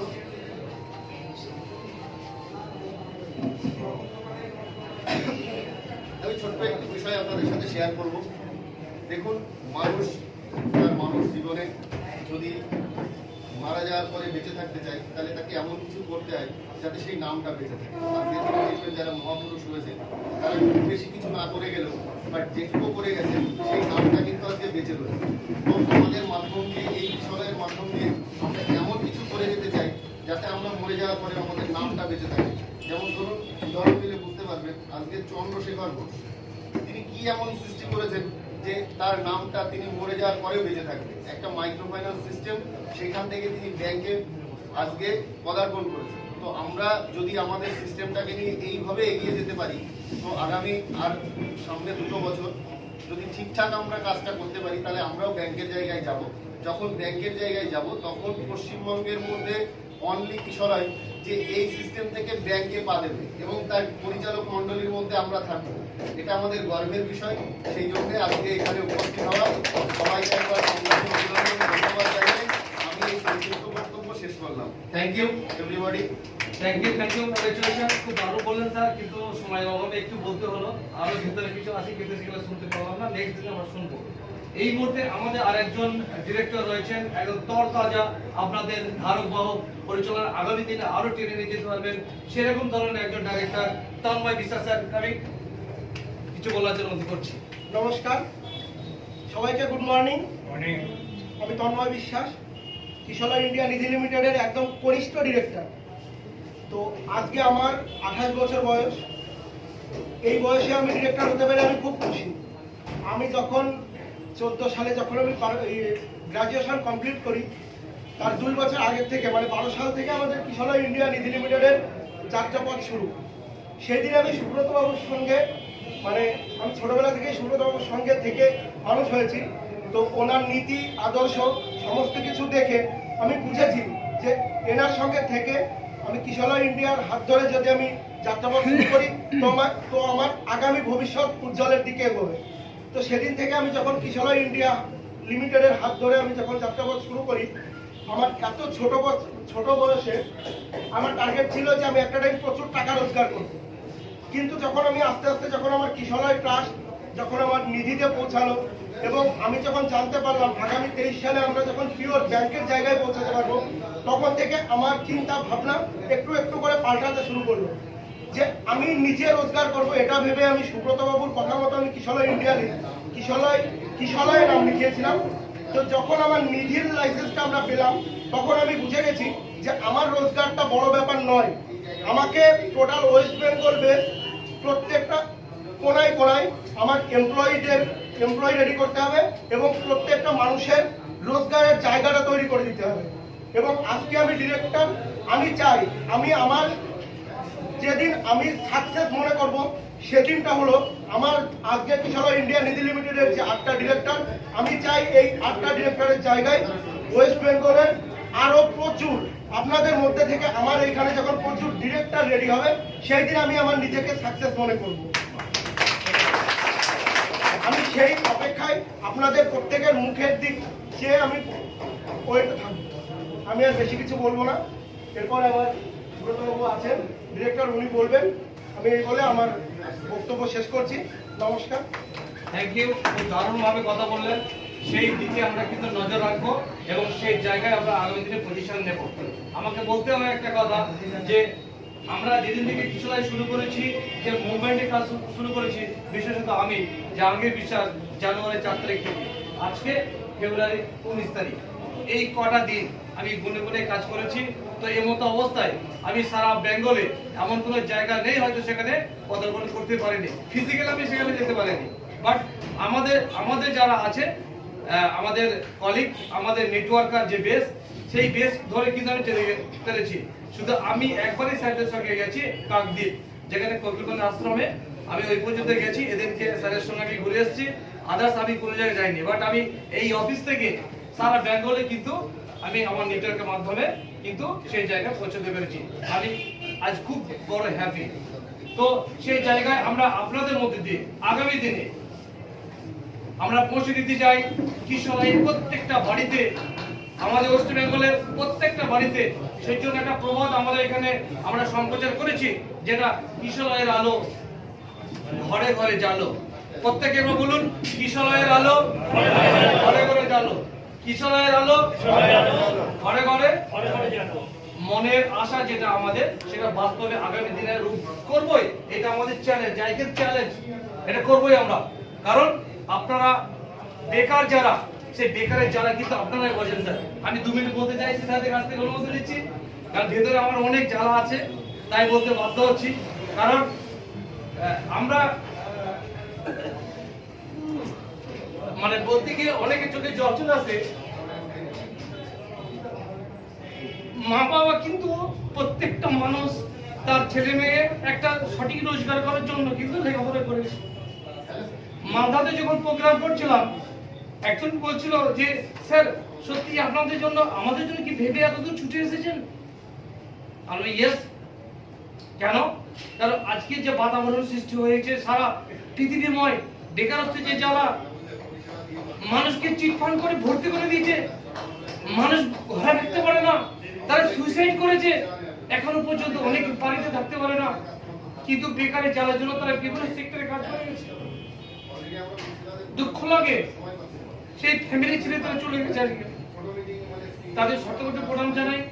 সেই জন্য আমরা কোনো কাউরে প্রলোভনে পা দেব না, কাউরে কোনো চোখ দিয়ে লোভ দেখিয়ে আমরা কোনো কাজ আমাদের কিশোরে করবো না। আমরা যা শিক্ষা পেয়েছি সেই শিক্ষার জলাঞ্জলি দিয়ে সমস্ত আমাদের মাথায় যেগুলো আছে ডিলেট করে দিয়ে আমরা কিশোরের কাজটি করবো মনোযোগ সহকারে। আমাদের যে স্যাররা রয়েছেন, সত্যি আমি মিলেমিশে যতদিনে রয়েছি এই কদিন আমি দেখেছি সমস্ত জায়গায় সমস্ত কিছু আমাদের মনের যেটা আশা আসনা বাসনা যেটা রয়েছে এবং বিচার বিবেচনা বিশ্লেষণ করে যেটা করেছেন, এক একটা পজিশনে ওনারা আছেন। ইনি কোঅপারেটিভ ব্যাংকের আমাদের নদিয়া ডিস্ট্রিক্টের ম্যানেজার রয়েছেন এবং শুধু তাই নয়, আমাদের মধ্যে যে একজন ডিরেক্টর রয়েছেন ইসাব ব্যাংকের নাম হয়তো অনেকে শুনেছেন, পলাশ স্যার একজন রয়েছেন, যে কেরালা ব্যাংক যেটা ইসাব ব্যাংকের বীরভূম ডিস্ট্রিক্টের রিজিওনাল ম্যানেজার হিসেবে কাজ করছেন। সেই স্যার চাকরি ছেড়ে দিয়ে আজকে কিশোরকে ভাবার জন্য, আপনাদের মুখ উজ্জ্বল করার জন্য এই বিষয়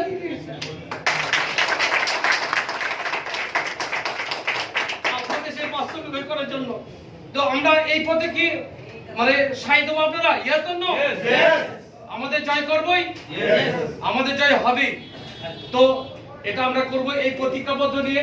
আজকে এই রুম থেকে আমরা প্রতিজ্ঞা দেব যে কিশোরকে আগামী দিনে প্রত্যেক বাড়িতে পৌঁছাবো।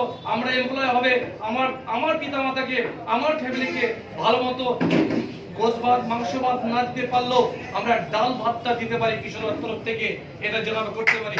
এই জন্য আমাদের সঠিকভাবে যতটুকু যা জানার আজকে জেনে বুঝে নিয়ে হল থেকে বার হবে, এটা আমার ব্যক্তিগত তরফ থেকে অনুরোধ করছি। তবেই আপনাদের জীবন সাকসেসফুল হবে এবং ইনকিউবেবল ভাবে আমরা এখানে বসবো। তো একজন গান করেছিলেন যে মানুষের জন্য, মানুষের জন্য, কিশোরয় আপনাদের জন্য। আজকে thank you, congratulation all my আজকে আমাদের respected my educated person leader. আমি শতকোটি প্রণাম জানাই আজকে এই উপস্থিত হওয়ার জন্য। কারণ বাড়ি থেকে সমস্ত কিছু ত্যাগ করে দূর দূরান্ত থেকে যারা আজকে এই মঞ্চে উপস্থিত হয়েছেন, আপনাদের জীবন ধন্য হচ্ছে, হবেই। এবং ভারতবর্ষের একটা স্টেটে আপনাদের দায়িত্ব দেওয়া হবে। আপনারা নিতে পারবেন তো? Yes or no? স্টেট কাঁপাতে হবে, শুধু ডিস্ট্রিক্ট নয়, ওয়েস্ট বেঙ্গল নয়, প্রত্যেকটা স্টেটে আপনাদের একজন রিজিওনাল হেড করে পাঠানো হবে আগামী দিনে। এটা আজকে কমিটমেন্ট করছি, কিশোরকে সেই জায়গায় পজিশনে নিয়ে যেতে হবে, দায়িত্ব আপনাদের। Thank you, congratulation.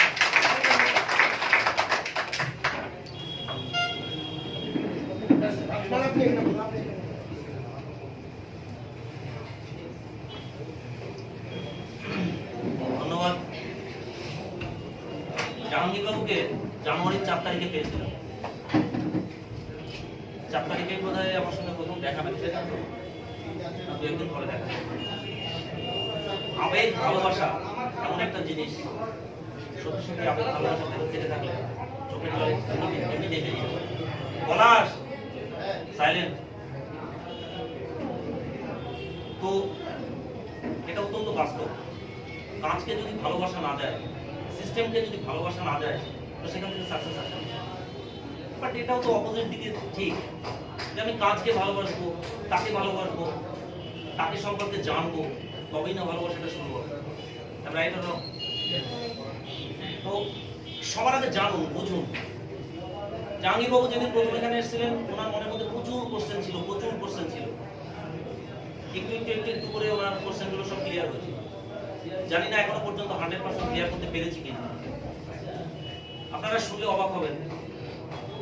জানি না কে কতটুকু মানে মেনে নেবেন আমার এই কথা, বাট জাহাঙ্গীরবাবু জানেন আমি ইংরাজি ফেব্রুয়ারি মাসের লাস্ট 6 তারিখে রাতে ঘুমিয়েছি। আজকে কত তারিখ? 19 তারিখ। এবং আগামী 26 তারিখ পর্যন্ত আমার যা প্রোগ্রাম শিডিউল রয়েছে, 26 তারিখ পর্যন্ত আমি রাতে ঘুমাতে পারবো। এটাও সম্ভব। কাজটাকে আমি সেই দরদ দিয়ে করছি। আমার সঙ্গে যারা সঙ্গ দিয়েছেন এই রাত জাগার সঙ্গে, আমি রাত জেগে কি করব? ব্যাপারটা কেমন? আমার এরকম মনে হয়, জাহাঙ্গীরবাবু বললেন না মানুষ মানুষের জন্য। ভূপেন হাজারিকার গানটা একবার একটু শুনবেন আপনারা বাড়িতে, ওর তো আওয়াজ আসতে পারে। ভূপেন হাজারিকার এই গানটা যদি আপনারা একটু শোনেন, আপনারা সত্যি সত্যি বুঝতে পারবেন, দেখতে পারবেন যে মানুষ মানুষের জন্য। আপনি যদি মানুষের জন্য কিছু করতে চান, কিছু করতে পারেন, সেই স্যাটিসফ্যাকশন আপনার কাছে যেটা আসবে সেটা অনেক বড় পাওয়া। আমার কাছে এটা মনে হয়েছে। আপনারা বিশ্বাস করুন, আমি মোটিভেশনাল কিছু বলছি না, বাস্তবটা বলছি। অক্টোবরের 19 তারিখে এই অফিসটা ওপেন হয়েছে। অক্টোবরের 19 তারিখে এই অফিস ওপেন হওয়ার উদ্দেশ্যে লকডাউনের মধ্যে আমরা সেপ্টেম্বরে একটা ইন্টারভিউ কল করেছিলাম এই অফিসের স্টাফ লেবার। তো ইন্টারভিউ কল করলে আমরা এই হলে যত মানুষ এখানে আছি এর ডবল 3 গুণ, জাস্ট 4টে ভ্যাকান্সি আমাদের জন্য, 4টে ভ্যাকান্সি আমরা ডিক্লেয়ার করেছিলাম। সেই 4টে ভ্যাকান্সির জন্য ওই লকডাউনের মধ্যে বসিরহাট থেকে এসেছিলেন, মালদা, শিলিগুড়ি থেকে এসেছিলেন ইন্টারভিউ দিতে। আমরা দিতে পারিনি সকলকে, কারণ যোগ্যতায় তারা বের পাননি। বাট এটা অত্যন্ত বাস্তব কথা যে এই লকডাউনের মধ্যেও আমরা মানুষকে কাজ দিতে পেরেছি। প্রত্যেকটা মাসে আমরা একটা করে অফিস ওপেন করতে পারছি।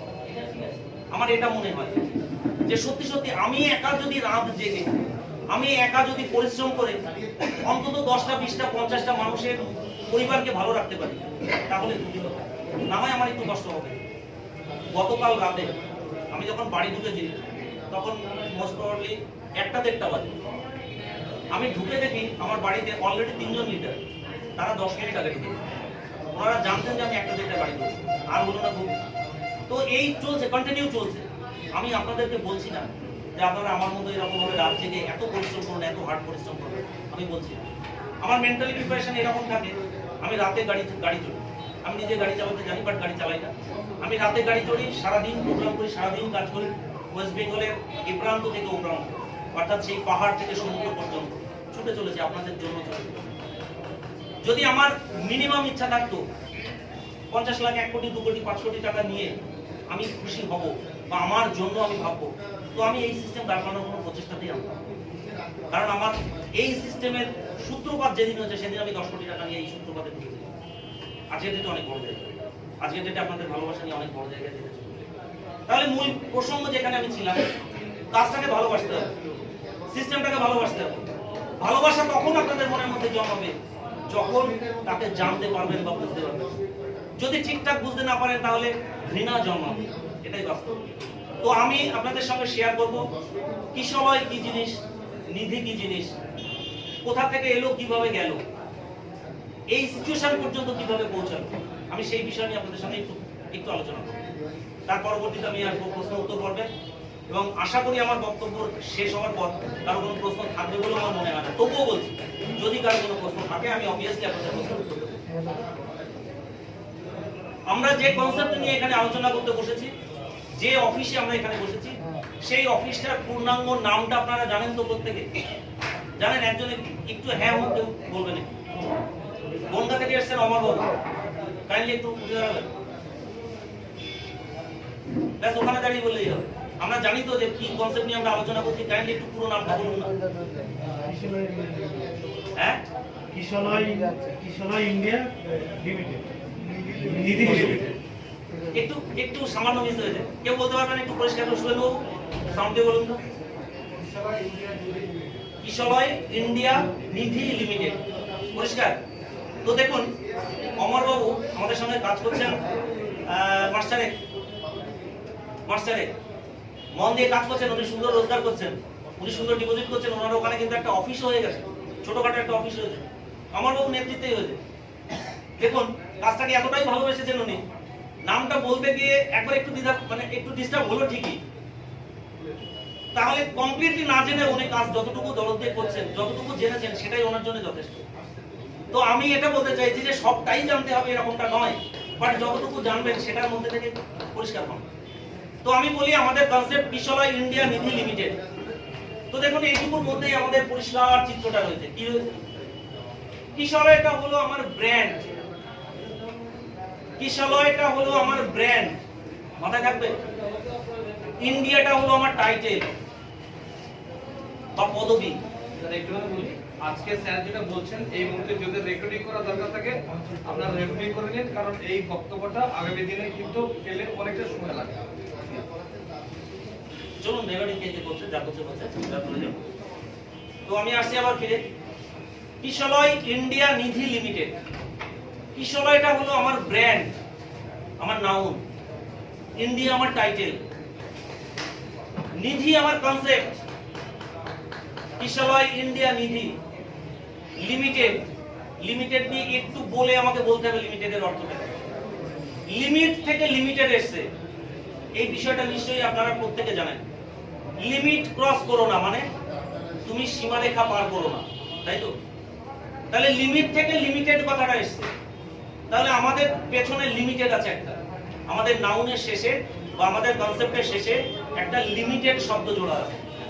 লিমিটেড দু ধরনের হয়, একটা প্রাইভেট লিমিটেড, একটা পাবলিক লিমিটেড। দেখবেন বিভিন্ন সংস্থা তারা লিমিটেডের পরে একটা ব্র্যাকেট দিয়ে এলপিভিটি কথাটা লেখা থাকে, তাহলে যাদের ওই ব্র্যাকেট আছে তাদের পিভিটি বলা হয়, অর্থাৎ প্রাইভেট লিমিটেড সংস্থা বা প্রাইভেট লিমিটেড কোম্পানি। আর শুধুমাত্র যারা লিমিটেড থাকে তাদের বলা হয় পাবলিক লিমিটেড কোম্পানি বা পাবলিক লিমিটেড সংস্থা। লিমিটেড শুনে ভয় পাবার কিছু নেই, যারা লিমিটেডে থাকে তাদের একটা আইনের দ্বারা গণ্ডি দেওয়া থাকে, অর্থাৎ পাবলিক লিমিটেড সংস্থা যারা তাদেরকে পাবলিক দ্বারা নির্বাচিত করে তাদের একটা আইনের মধ্যে সংগঠিত করা থাকে। প্রাইভেট লিমিটেড যারা তাদের শুধুমাত্র মালিকানা সম্পত্তির জন্য তাদেরকে অনুমোদন দেওয়া থাকে, তাদের জন্য একটা নিয়ম শৃঙ্খলা থাকে, আইন দ্বারা লিপিবদ্ধ থাকে তারা। প্রাইভেট লিমিটেড একা হতে পারে, দুজন হতে পারে, পাঁচজন হতে পারে তার পার্টনার, বাট তারা ব্যক্তিগতভাবে করছে। আর লিমিটেড সংস্থা মানে হচ্ছে ইন জেনারেল পাবলিকের জন্য, সেই সংস্থাটা পাবলিক দ্বারা পরিচালিত। আজকের ডেটে দাঁড়িয়ে আপনারা একটা বিষয় পরিষ্কার হন, যেহেতু কিশলয় India Nidhi limited public limited একটা সংস্থা, সেই সংস্থাটাকে পরিচালনা করছে পাবলিক অর্থাৎ জনগণ, এখানে কোনো মালিক নেই। বোঝাতে পারলাম? এক্সিস ব্যাংক তার শেষে লিমিটেড লেখা আছে। আমি বিভিন্ন ব্যাংকের নাম উল্লেখ করতে চাই না, কারণ আমরা আগামী দিনে ব্র্যান্ড হতে চাইছি, আমাদের নামটাই আমরা বারবার বলবো, বাট তবুও বলতে হয়। যারা সিনিয়র পার্সন আমাদের আগে যারা মার্কেটে এসেছেন তাদের দু একটা ব্যাংকের নাম যদি আমি বলি আপনারা বুঝতে পারবেন। এক্সিস ব্যাংক তার পেছনে লিমিটেড, আইসিআইসিআই ব্যাংক তার পেছনে লিমিটেড, এইচডিএফসি ব্যাংক তার পেছনে লিমিটেড, সেন্ট্রাল কোঅপারেটিভ ব্যাংক তার পেছনে লিমিটেড। আপনারা বলুন তো এদের কি কেউ মালিক আছে? আছে কি? এদের মালিক নেই। আপনি আসুন, ভেরি রিসেন্ট 2014 সালে একটা ব্যাংক আমরা পেয়েছি আমাদের ভারতবর্ষের বুকে, আপনারা অনেকে তার নাম জানেন। জানেন ব্যাংকটার নাম কি? তার পেছনেও লিমিটেড। তাহলে লিমিটেড নিয়ে আমাদের ভাবনা চিন্তার কিছু নেই। এই জায়গাটাকে একটা সিকিউরিটি মার্ক করুন আপনারা। আমার কিশলয় ইন্ডিয়া নিধি লিমিটেডে কোনো মালিক নেই। কিশলয় ইন্ডিয়া নিধি লিমিটেডে পরিচালক বোর্ড দ্বারা পরিচালিত হয় মাত্র। সেই সঙ্গে সঙ্গে এই পরিচালক বোর্ডের মধ্যে ইন ফিউচার আপনি ইন করতে পারেন বা আপনি এখানে আসতে পারেন, তার ভ্যাকান্সি আপনার জন্য রাখা রয়েছে। আপনার যোগ্যতা দিয়ে আপনি প্রমাণ করুন আপনি এখানে বসবেন কি বসবেন না, আপনার ইচ্ছা আপনাকে নিয়ে যাবে সেই শীর্ষস্থানে। তার শুরুবাতটা কিন্তু শুরুতে করা হয়েছে। আপনারা দেখবেন আপনারা যখন এখানে জয়েন করেছেন অর্থাৎ মেম্বারশিপ নিয়েছেন, সেই মেম্বারশিপ নেবার সময় কম্পিউটারে রেজিস্ট্রেশনের জন্য সংস্থা ডিসিশন নিয়েছে আমরা 10 টাকা চার্জ দেব। সেই 10 টাকাটা রেজিস্ট্রেশন পারপাস গেল, বাকি আর একটা 10 টাকা নেওয়া হয়েছে যেটা আপনাদেরকে শেয়ার দেওয়ার জন্য। এটা ভাববেন না যে এই শেয়ারটা আপনাদেরকে 10 টাকা দেওয়া হয়েছে, আগামী দিনে 10 লাখ দেওয়া হবে।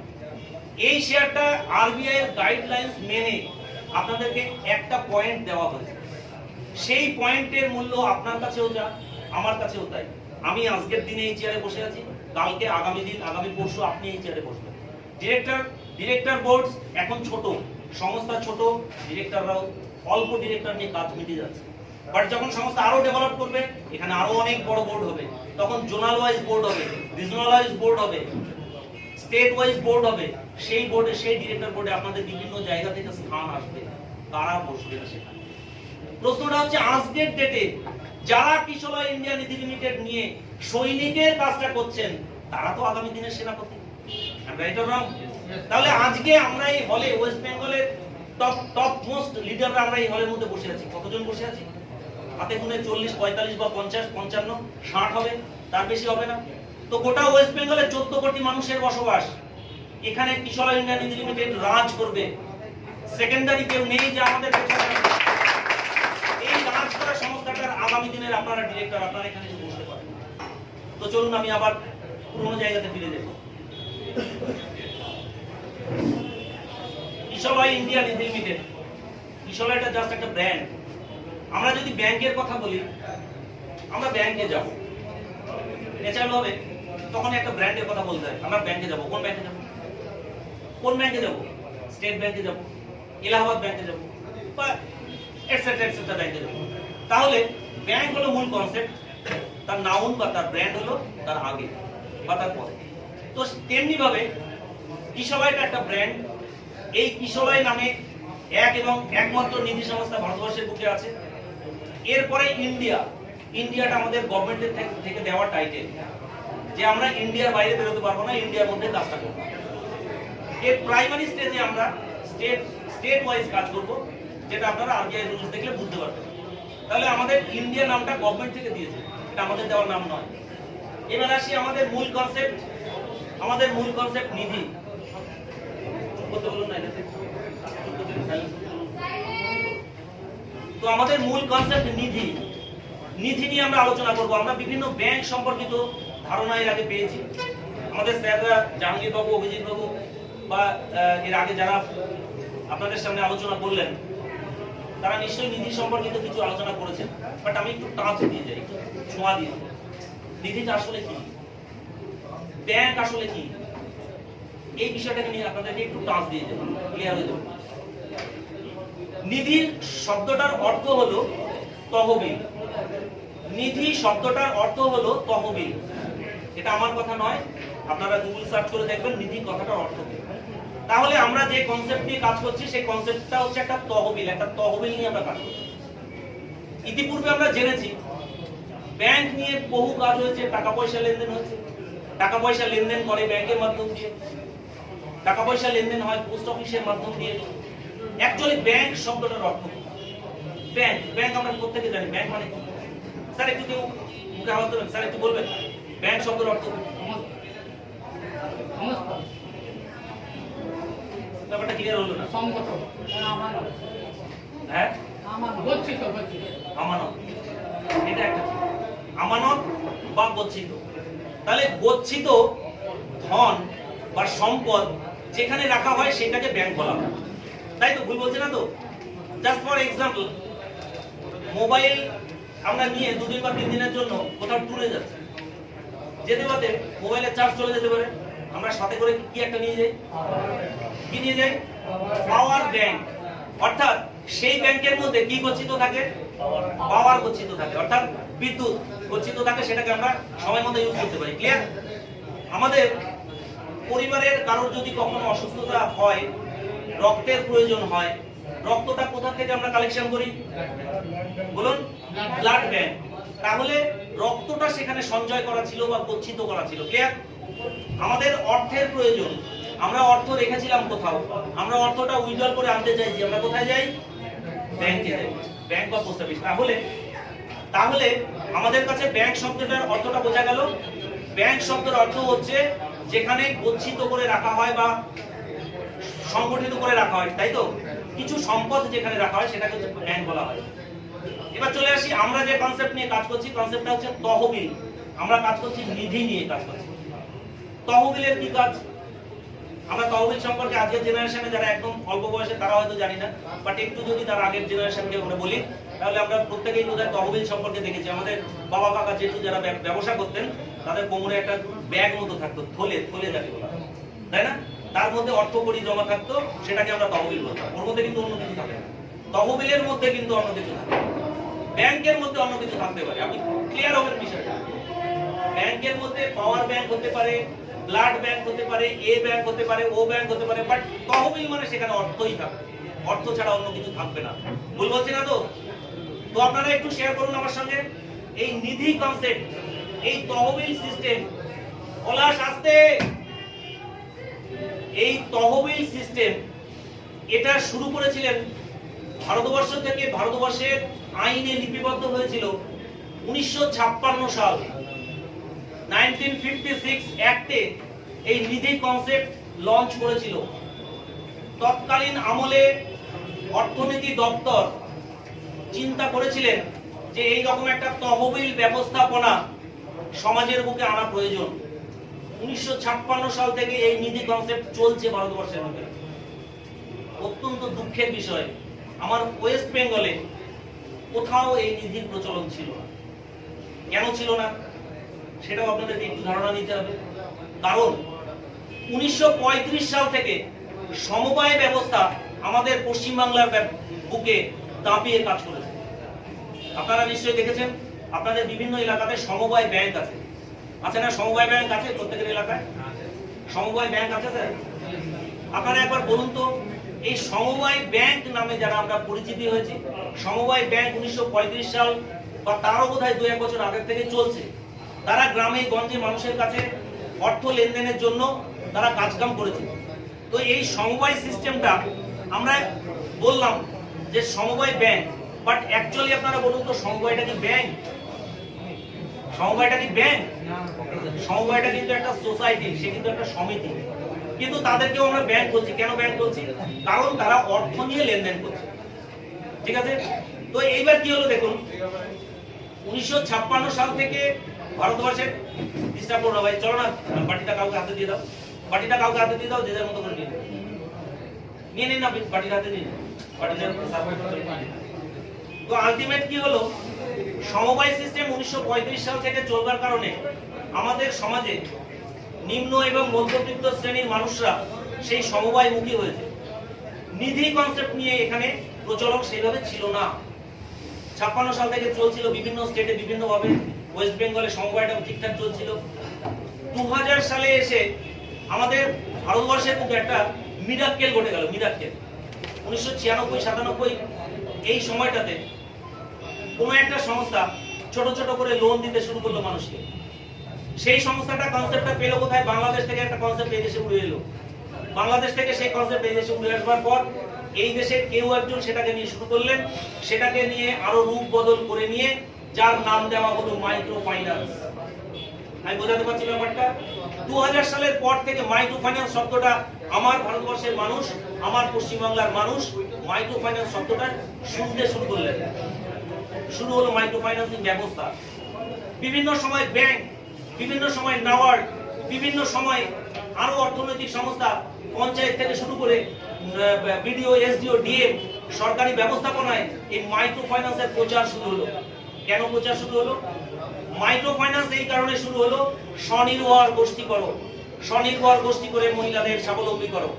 মহিলারা স্বাবলম্বী হওয়ার প্রচেষ্টা করলেন। নাবার্ড বললো আমরা এখান থেকে সাবসিডি দেবো, আমরা এখান থেকে সিকিউরিটি দেবো। তো নাবার্ড সিকিউরিটি দিলেন, ইন্টারেস্টের উপর সাবসিডি দিলেন, ব্যাংক সেখান থেকে লোন দেওয়া শুরু করলেন, ব্যবস্থাপনা বৃহৎ আকার ধারণ করলো। গভর্নমেন্ট তখন চিন্তা করলো যে এই মাইক্রো ফাইন্যান্স সংস্থাগুলোর মাধ্যম দিয়ে আমরা আরো কিছু ব্যাংক প্রোভাইড করতে পারি। শুরু হলো 2014 সালে মাইক্রো ফাইন্যান্স থেকে একটা রুট, যেখান থেকে ব্যাংক প্রোভাইড করা যায়, যেখান থেকে ব্যাংকের লাইসেন্স পাওয়া যায়। বিভিন্ন মাইক্রো ফাইন্যান্স সংস্থা সেখান থেকে লাইসেন্স পেতে শুরু করলেন। তার অন্যতম জ্বলন্ত উদাহরণ 2014 সালে আপনারা একটু আগে যে ব্যাংকটার নাম বললেন, সে মাইক্রো ফাইন্যান্সের জনক, সে মাইক্রো ফাইন্যান্সটাকে সৃষ্টি করেছিলেন, তিনি প্রথম মাইক্রো ফাইন্যান্স থেকে ব্যাংকে পা রেখেছিলেন। আজকের ডেটে অনেক, তো পশ্চিমবাংলার বুকে নিধি কনসেপ্ট আজকের ডেটে জন্ম নিয়েছে। 2017 সালে নিধি কনসেপ্ট জন্ম নিয়েছে। জন্ম নেবার পরে এদের রুট কি, এদের মিশন কি, এদের ভিশন কি, এই জায়গাটাতে আপনাদেরকে জানতে হবে।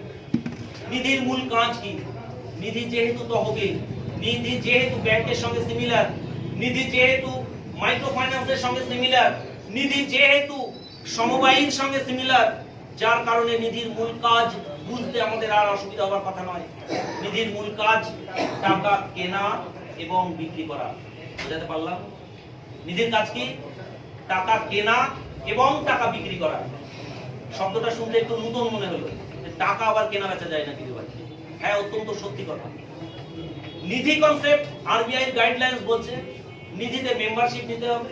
নিধিতে মেম্বারশিপ নেবার পর আপনি আপনার অর্থ, আপনার কষ্টার্জিত অর্থ নিধির তহবিলে জমা করুন, অর্থাৎ সেই ব্র্যান্ডের তহবিলে আপনি জমা করুন। জমা করলে আপনাকে একটা ইন্টারেস্ট দেওয়া হবে। সেই তহবিল থেকে আবার লোন প্রোভাইড করা হবে, যেখান থেকে একটা ইন্টারেস্ট নেওয়া হবে। তাহলে কি টাকা কেনা বেচা হলো না? হলো তো। প্রত্যেকটা ব্যাংক, প্রত্যেকটা অর্থনীতি সংস্থা তারা টাকা কেনা বেচার কারবার করে, তো নিধিও তার বাইরে নয়। বাট নিধিকে আরবিআই গাইডলাইন্সে বলা হয়েছে যে আপনার রুট, নিধি হলো ব্যাংকিং লাইসেন্স পাওয়ার একটা রুট। সেই রুটে পৌঁছানোর জন্য আপনাকে ট্রায়াল ভার্সনে রাখা হয়েছে। আগামী দিনে আপনি বড় হবেন, আগামী দিনে আপনি যুবক হবেন, পূর্ণাঙ্গ মানুষ তৈরি হবেন, কিন্তু আজকের ডেটে আপনাকে একটা রুট দেওয়া হয়েছে, যার কারণে তাকে কিছু কিছু জায়গায় বেঁধে রাখা হয়েছে। কি বেঁধে রাখা হয়েছে? নিধিতে আরবিআই গাইডলাইনে বলা হয়েছে যে আপনি প্রথম যখন জন্ম নেবেন, নেবার পরে সেই নিধি কনসেপ্ট তার মাদার প্লেসে বা তার বার্থ প্লেসের মধ্যে থেকে সে বেরোতে পারবে না। কতদিন? 3 বছর। কিশোর ইন্ডিয়া নিধি লিমিটেড সেটাই করেছে। কি করেছে? তার মাদার প্লেস, তার birth place Nadia district, Tahirpur থানার আন্ডারে একটা প্রত্যন্ত মফস্বল এলাকাতে সে জন্ম নিয়েছে।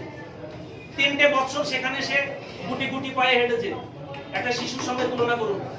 একটা শিশু যখন আপনার বাড়িতে জন্মগ্রহণ করেছে, একটা বেবি জন্মগ্রহণ করেছে, তার অনেক রেস্ট্রিকশন থাকে, অনেক রেস্ট্রিকশন। কি রেস্ট্রিকশন? তাকে বাইরে বেরোতে দেওয়া যাবে না, উঠানে নামতে দেওয়া যাবে না, সময় মতো তাকে স্নান করাও। তারপরে না সে তার সর্দি লাগলো না, ঠান্ডা লাগলো না, বড় রোগ ব্যাধি হলো না, তখন সে একটু বড় হলো। যখন সে বড় হলো তখন তার পিতামাতা বা আমরা কি করি গার্জিয়ানরা, তার আধার কার্ডের জন্য যাচ্ছি না আজকে 3-4 বছর 5 বছর পর। তো গভর্নমেন্ট থেকে সেই নিধির উপরে সেই আধার কার্ডটা দিল। কি আধার কার্ড দিল জানেন? 3 বছর 3টে ফিনান্সিয়াল ইয়ার কভারেজ হবার পর বললো হ্যাঁ তুমি উঠোন থেকে বেরো। বেরিয়ে কোথায় যাবে জানো? পাড়ার দোকানে বা পাড়ার ক্লাবের মাঠে, পাড়ার স্কুল মাঠে, তার বেশি বাইরে যেতে দেবো না বাবা। তো এইভাবে আমাদের অবজার্ভে রাখলো 3 মাস। সেই 3 মাসের মধ্যে বলা হলো যে আপনি অনলি জেলার মধ্যে কাজ করতে পারেন এবং জেলার মধ্যে মাত্র 3টে ব্রাঞ্চ করতে পারবেন, তার বেশি করতে পারবেন না। ক্লিয়ার? তো এরপর যখন আমরা 3টে ব্রাঞ্চ করলাম, আমরা কন্টিনিউ সাকসেস পেতে শুরু করলাম। আমরা গভর্নমেন্টের কাছে রিপোর্ট করতে শুরু করলাম। আপনারা জেনে থাকবেন, যদি কেউ ব্যাংকিং সার্ভিস এখানে করে থাকেন, ব্যাংকের সঙ্গে যদি কেউ টাচ আপ থেকে থাকেন, আপনারা জেনে থাকবেন যে রিপোর্টগুলো আরবিআই তে জমা করা হয় সেই রিপোর্টের নাম হয় MGT 1, MGT 2, MGT 3, এভাবে MGT 7 পর্যন্ত পৌঁছানো হয়। আরো অন্যান্য রিপোর্ট আছে, আমি জাস্ট একটা ল্যাঙ্গুয়েজ বললাম আপনাদের। তো এই রিপোর্টিং গুলো যখন আমরা করতে শুরু করলাম, আমাদেরকে আরেকটু পাওয়ার দেওয়া হলো। কি পাওয়ার দেওয়া হলো? হ্যাঁ, এবার তোমরা মোটামুটি একটা জায়গায় সেটআপ, তোমাদের কাজকর্ম সব ঠিক আছে, তোমরা জেলার বাইরে বেরোতে পারো। নিধি ধাপে ধাপে এগোতে শুরু করলো। কিশোর ইন্ডিয়া নিধি লিমিটেডের ডিরেক্টররা বসে সিদ্ধান্ত নিলেন যে আমরা কি জেলার বাইরে আদৌ বেরোবো। তখন পূর্ণাঙ্গভাবে করোনা চলছে। মার্চ মাস, এই লাস্ট যে মার্চ পার হয়েছে, সেই মার্চ পার হলো, তখন সে 3 বছর পূর্ণ হলো। তখন কিছু করবার নেই। মার্কেটে ডিজাস্টার 100% ডিজাস্টার, মানুষ ঘর থেকে বেরোতে পারছে না। বাট আমাদের স্বপ্ন ছিল, আমি একদিনও মুখে মাস্ক পরিনি, আমি আজকে বলছিলাম একদিনও মাস্ক পরিনি। বিশেষ কারণবশত কোথাও ঢুকতে গেছি, মাস্ক না পরে ঢোকা নিষেধ। সেই সব জায়গাতে ক্ষেত্রে আমি একটু লাগিয়ে নিয়ে ভেতরে ঢুকেছি, ভিতরে আমি কন্টিনিউ লকডাউনের মধ্যে, এই করোনার মধ্যে আমি ছুটে বেরিয়েছি, গোটা পশ্চিমবাংলাকে ছুটেছি, প্রচুর ছুটেছি। ছুটে নিয়ে ডিরেক্টর বোর্ডার সিদ্ধান্ত নিলেন হ্যাঁ ওয়েস্ট বেঙ্গলের মার্কেট সার্ভে রেডি। তখন মার্কেটে আমাদের লোন চলছে প্রায় অ্যাপ্রক্সিমেট ধরুন 12 থেকে 14 কোটি টাকা। 1 টাকাও কালেকশন নেই, 1 টাকাও কালেকশন নেই। উল্টে আমরা কি করেছি জানেন? উল্টে তখন আমরা লোনি মেম্বারদের বাড়িতে পৌঁছেছি, যারা অত্যন্ত দরিদ্র দুস্থ অবস্থায়, দিন চলছে না, দিন মজুর, আমরা তাদের বাড়িতে চাল ডাল তেল নুন নানান কিছু যে সহযোগিতা করবার চেষ্টা করেছি। ঈশ্বর এটা করেছে। লকডাউনটাকে সেইভাবে পার করতে গিয়ে আমরা সিদ্ধান্ত নিয়েছিলাম, ডিরেক্টর বোর্ড সিদ্ধান্ত নিয়েছিল যে লকডাউনের মধ্যেই আমাদের ব্রাঞ্চ ওপেন করতে হবে, না হলে আমাদের 5th ইয়ারে কমপ্লিট করতে গিয়ে আমাদের নানান রকম বাধা বিপত্তি আসতে পারে। আমরা থেমে থাকবো না, লকডাউনের মধ্যে থাকবো। আমরা ইন্টারভিউ নিয়েছি, আমরা মানুষের চাকরি দিয়েছি, আমরা একটি মানুষের, একটি ওয়ার্কারদের আমরা মাইনে কাটিনি। শুনলে অবাক হবেন, তখনও পর্যন্ত আমাদের কাছে যতগুলো ব্রাঞ্চ, যতগুলো স্টাফ, একদম ঘরে বসিয়ে তাদেরকে মাইনে দিয়েছি। শুধু মাইনে দিয়েছি এটা নয়, সেই সঙ্গে সঙ্গে মাইনার সঙ্গে সঙ্গে তাদের উদ্বৃত্তও কিছু কিছু দিতে শুরু করেছে। কেন দিতে শুরু করেছে? কারণ তখন তার বাড়িতে পরিবারের আর কারো কোনো রোজগার নেই, কি করে সে চলবে? তাকে বাঁচিয়ে রাখবার চেষ্টা করে। শুরু হলো, 3টে ফিনান্সিয়াল ইয়ার কভার হলো, কৃষ্ণনগর ব্রাঞ্চ ওপেন হলো, লকডাউন কেটে গেল, একদম ঝকঝকে রোদ ওঠার মতো, একদম চিকচিক চিকচিক করে রোদটা যেন উঠলো, যেন একদম কিশলয়ের উপরে ছেয়ে পড়লো সূর্যের সুন্দর একটা উজ্জ্বল প্রভাব পেয়ে গেলাম আপনাদের। দারুণ সময়, মানে দারুণ সময় আপনাদেরকে পেলাম। কি সময় পেলাম? প্রচুর মানুষ এই লকডাউনের কারণে কাজ হারিয়েছে। প্রচুর মানুষ বিদেশ থেকে দেশে এসে বাইরে বেরোবে না এই সিদ্ধান্ত নিয়েছে। কিশলয় ইন্ডিয়া নিধি লিমিটেড তার মধ্যে সিদ্ধান্ত নিল আমরা এর মধ্যে কর্মসংস্থান দিতে গেলে যা যা সিস্টেম প্রয়োজন, চলো ভাই তার জন্য লাভ। সিস্টেম চালু হলো, ব্যাক অফিস আর ইন অফিসে যখন রিক্রুটমেন্ট হচ্ছে, আজকে ডেটে দাঁড়িয়েও এখানে দাঁড়িয়ে কত লোক, 2-3 জন এসেছিলেন এখানে ইন্টারভিউ দিতে এসেছিলেন। আমি অলরেডি এর মধ্যে বসে একজনকে আমি সিলেকশনও মোটামুটি একটা সিলেকশনের জায়গায় নামিয়ে দিয়েছি। হুগলি থেকে একজন এসেছিলেন, উনিও মোটামুটি একটা সিলেকশন নামবেন আশা করা যাচ্ছে। 3 জন এখানে ইন্টারভিউ দিতে এসেছিলেন। তাহলে আমার ইন অফিসের কাজটা যেমন চলছে, ব্যাক অফিসের কাজটা করাতে গেলে কিভাবে করানো যেতে পারে? স্টাডি হলো, স্টাডি হওয়ার পরে আমাদের ডিরেক্টর বোর্ড নিয়ে পড়বার পরে সেটা অডিটরের কাছে পৌঁছলো, গভর্নমেন্টের কাছে আমরা প্রেয়ার করলাম। প্রেয়ার করবার পরে অডিটর সিগন্যাল দিলেন যে হ্যাঁ আপনারা ব্যাক অফিসের কাজটা করাতে পারেন। কিভাবে? এমপ্লয়ি রিক্রুটমেন্ট করাতে পারেন, আনলিমিটেড এমপ্লয়ি আমরা রিক্রুটমেন্ট করা শুরু করি, যার ফলস্বরূপ আজকের যেটা আপনারা। তাহলে নিধি কনসেপ্ট, তার রুলস হলো 5th ইয়ার কমপ্লিট করবার পর সে তার জেলার বাইরে যেমন বেরিয়েছে 3টে ফিনান্সিয়াল ইয়ার কভারেজ করবার পর, 5th ইয়ার কমপ্লিট করবার পর তার একটা নির্দিষ্ট অ্যাকাউন্ট হোল্ডার, তার নির্দিষ্ট একটা অ্যামাউন্ট আউটস্ট্যান্ডিং অর্থাৎ লোন দেওয়া থাকবে। সেই রকম পরিবেশের মধ্যে থাকলে তাকে ব্যাংকিং লাইসেন্স দেওয়া যেতে পারবে। এটা আরবিআই গাইডলাইন্স। কিশলয় ইন্ডিয়া নিধি লিমিটেড আজকে সেই পথে পরিচালিত হচ্ছে। 5th ইয়ার কমপ্লিট হবে কবে? 2017 সালে কিশলয় ইন্ডিয়া নিধি লিমিটেডের জন্য। 2012 সাল থেকে কিশলয় এটা চলছে। বিভিন্ন সময় ট্রাস্টি বোর্ড, মাইক্রোফাইন্যান্সের ছোট বড় লাইসেন্স এই করতে করতে গিয়ে 17 সালে তখন তারা লাইসেন্স পেয়েছিল। তাহলে 17 থেকে 18 ফিনান্সিয়াল একটা ইয়ার গেছে, 19-এ দ্বিতীয় বছর গেছে, 20-তে তৃতীয় বছর গেছে, এই সামনের মার্চের 4র্থ বছর পার হবে 21-এ, 22-এর মার্চ পার হলে আমরা 5th ইয়ার কভারেজ করব। তাহলে পূর্ণাঙ্গ 22 সালটা আমরা ট্রায়ালে থাকবো, সেই ট্রায়াল চলতে পথে আমরা 2023 সাল পাবো। 2023 সালে আমরা যখন ব্যাংকিং অ্যাপ্লাই করব, আমাদের 100% সাকসেসের জায়গায় গিয়ে আমরা সেই জায়গাটাকে কভার করব। ব্যাংকের সঙ্গে কিছু ডিফারেন্স রেখেছে। কি ডিফারেন্স রেখেছে? নিধি 60 মান্থের বেশি কোনো পলিসি রাখতে পারে না। আপনারা দেখবেন কিশলয় ইন্ডিয়া নিধি লিমিটেড তার বাইরে কিছু করছে কিনা। 60 মান্থের বেশি কোনো পলিসি নিতে পারে না, দিতেও পারে না। ব্যাংকের সঙ্গে কি পার্থক্য করে দেবে? ব্যাংকের সঙ্গে মিল কি আছে সেটা আগে একটু বলি। ব্যাংক কি করতে পারে? Recurring, fixed deposit, MIS and savings account. Bank একটা উদ্বৃত্ত কাজ করতে পারে, সেটা হচ্ছে কারেন্ট অ্যাকাউন্ট, যেটা নিধি দিতে পারে না। কেন পারে না? তার সপক্ষে একটা ছোট্ট ব্যাংক যেহেতু লং টার্মসে পলিসি করাতে পারে, যেহেতু লং টার্মসে লোন দিতে পারে, তাই ব্যাংক ধনী ব্যক্তিদের সঙ্গে কাজ করে। নিধিকে বলা আছে আপনি দরিদ্র এবং নিম্ন মধ্যবিত্ত শ্রেণীর মানুষের সঙ্গে কাজ করবেন। এখানে লোনের অ্যামাউন্ট 2000, 5000, 10,000 থেকে 10 লাখ 20 লাখ পর্যন্ত আপনি দিতে পারেন। বাট এখানে আপনি 2 কোটি, 5 কোটি, 10 কোটি দিতে পারবেন না। কেন পারবেন না? বেঁধে দিয়েছে। কেন? কিভাবে বেঁধেছে দেখুন। আপনারা একটা ক্যালকুলেশন করবেন। যদি কাউকে সে ধরুন 30 লক্ষ টাকা লোন দেওয়া হয়, সেই 30 লক্ষ টাকা লোন তাকে যদি 60 মান্থের মধ্যে শোধ করতে হয় তার প্রিমিয়াম কত? 30 লক্ষ টাকা লোনের উপরে আপনি মিনিমাম ইন্টারেস্ট ধরুন 11-12 টাকা, 13 টাকা, 14 টাকা বা 15 টাকা, তাহলে তার 5 বছরের প্রিমিয়াম পড়বে 80-90 হাজার, 1 লাখ 1.5 লাখ, যেটা কখনোই সম্ভব নয়। তার আইটি ফাইলটা শো করছে না ঠিকঠাক। তাহলে আপনি যখন বড় লোন দিতে পারবেন না, বড় মানুষের সঙ্গে আপনি কারবার করতে পারবেন না, তাহলে আপনার চেকের প্রয়োজন নেই। নিধি চেক প্রোভাইড করতে পারে না। আমি নেগেটিভ জায়গাগুলো আগে পরিষ্কার হয়ে যাচ্ছে। তাহলে ব্যাংকের সঙ্গে পার্থক্য এখানে, ব্যাংক কারেন্ট অ্যাকাউন্ট দিতে পারে, নিধি কারেন্ট অ্যাকাউন্ট দিতে পারে না। ব্যাংক চেক প্রোভাইড করতে পারে, নিধি চেক প্রোভাইড করতে পারে না। ক্লিয়ার? এর বাইরে কি আমাদের এক্সট্রা ফিচার্স কি রয়েছে, আমাদের কি ফ্যাসিলিটি রয়েছে? ন্যাশনালাইজড ব্যাংক বা প্রাইভেট ব্যাংক যা রেট অফ ইন্টারেস্ট পাবলিককে দিচ্ছে, নিধি তার উপরে 2% চাপিয়ে দিতে পারে। এবং নিধির রুলস বলছে 2% চাপিয়ে যেমন পাবলিককে দিতে পারে, আবার নেবার সময় যা দিচ্ছে তার উপরে 7% চাপিয়ে নিতে পারে। আপনারা দেখে নিন কিশোরাই সেটা করছে কিনা পাবে না, যেটা বিভিন্ন ব্যাংক করে থাকে আরবিআই গাইডলাইন্স মেনে, তো আমাকেও সেটা করতে হবে। তাহলে আজকের ডেটে দাঁড়িয়ে আমি যে রেট অফ ইন্টারেস্ট দিচ্ছি পাবলিককে বা যে রেট অফ ইন্টারেস্ট নিচ্ছি পাবলিকের থেকে, এটা ফাইনাল নয়। ক্লিয়ার? এবার আপনি ধীরে সুস্থে উঠুন। Senior relationship officer, executive officer, আপনি স্যার ডেপুটি এক্সিকিউটিভ অফিসার, তার উপরে যিনি রয়েছেন ডেভেলপমেন্ট অফিসার, তার উপরে যিনি রয়েছেন সিনিয়র ডেভেলপমেন্ট অফিসার, তার উপরে যিনি রয়েছেন অ্যাসিস্ট্যান্ট ম্যানেজার। 6টা র্যাঙ্ক শুরু থেকে 6 নম্বর পর্যন্ত এনারা প্রত্যেকে অফিসার ডেজিগনেশন। 6 থেকে তার উপরে যে 3টে আছে আপনারা যেটা জেনেছেন, সেই 3টে ডেজিগনেশন হচ্ছে আপনার ম্যানেজার ডেজিগনেশন। কি কি আছে? 7 নম্বরে আছে অ্যাসিস্ট্যান্ট ম্যানেজার, 8 নম্বরে ডেপুটি ম্যানেজার, 9 নম্বরে সিনিয়র ম্যানেজার। এর উপরে 4টে বক্স করা হয়েছে, 4টে। আপনাদেরকে বলেছিলাম আমরা বক্স অ্যাচিভমেন্ট করাবো, যারা একদম শুরুতে এসেছিলেন। আমরা একটা বক্স অলরেডি ক্রিয়েট করতে পেরেছি।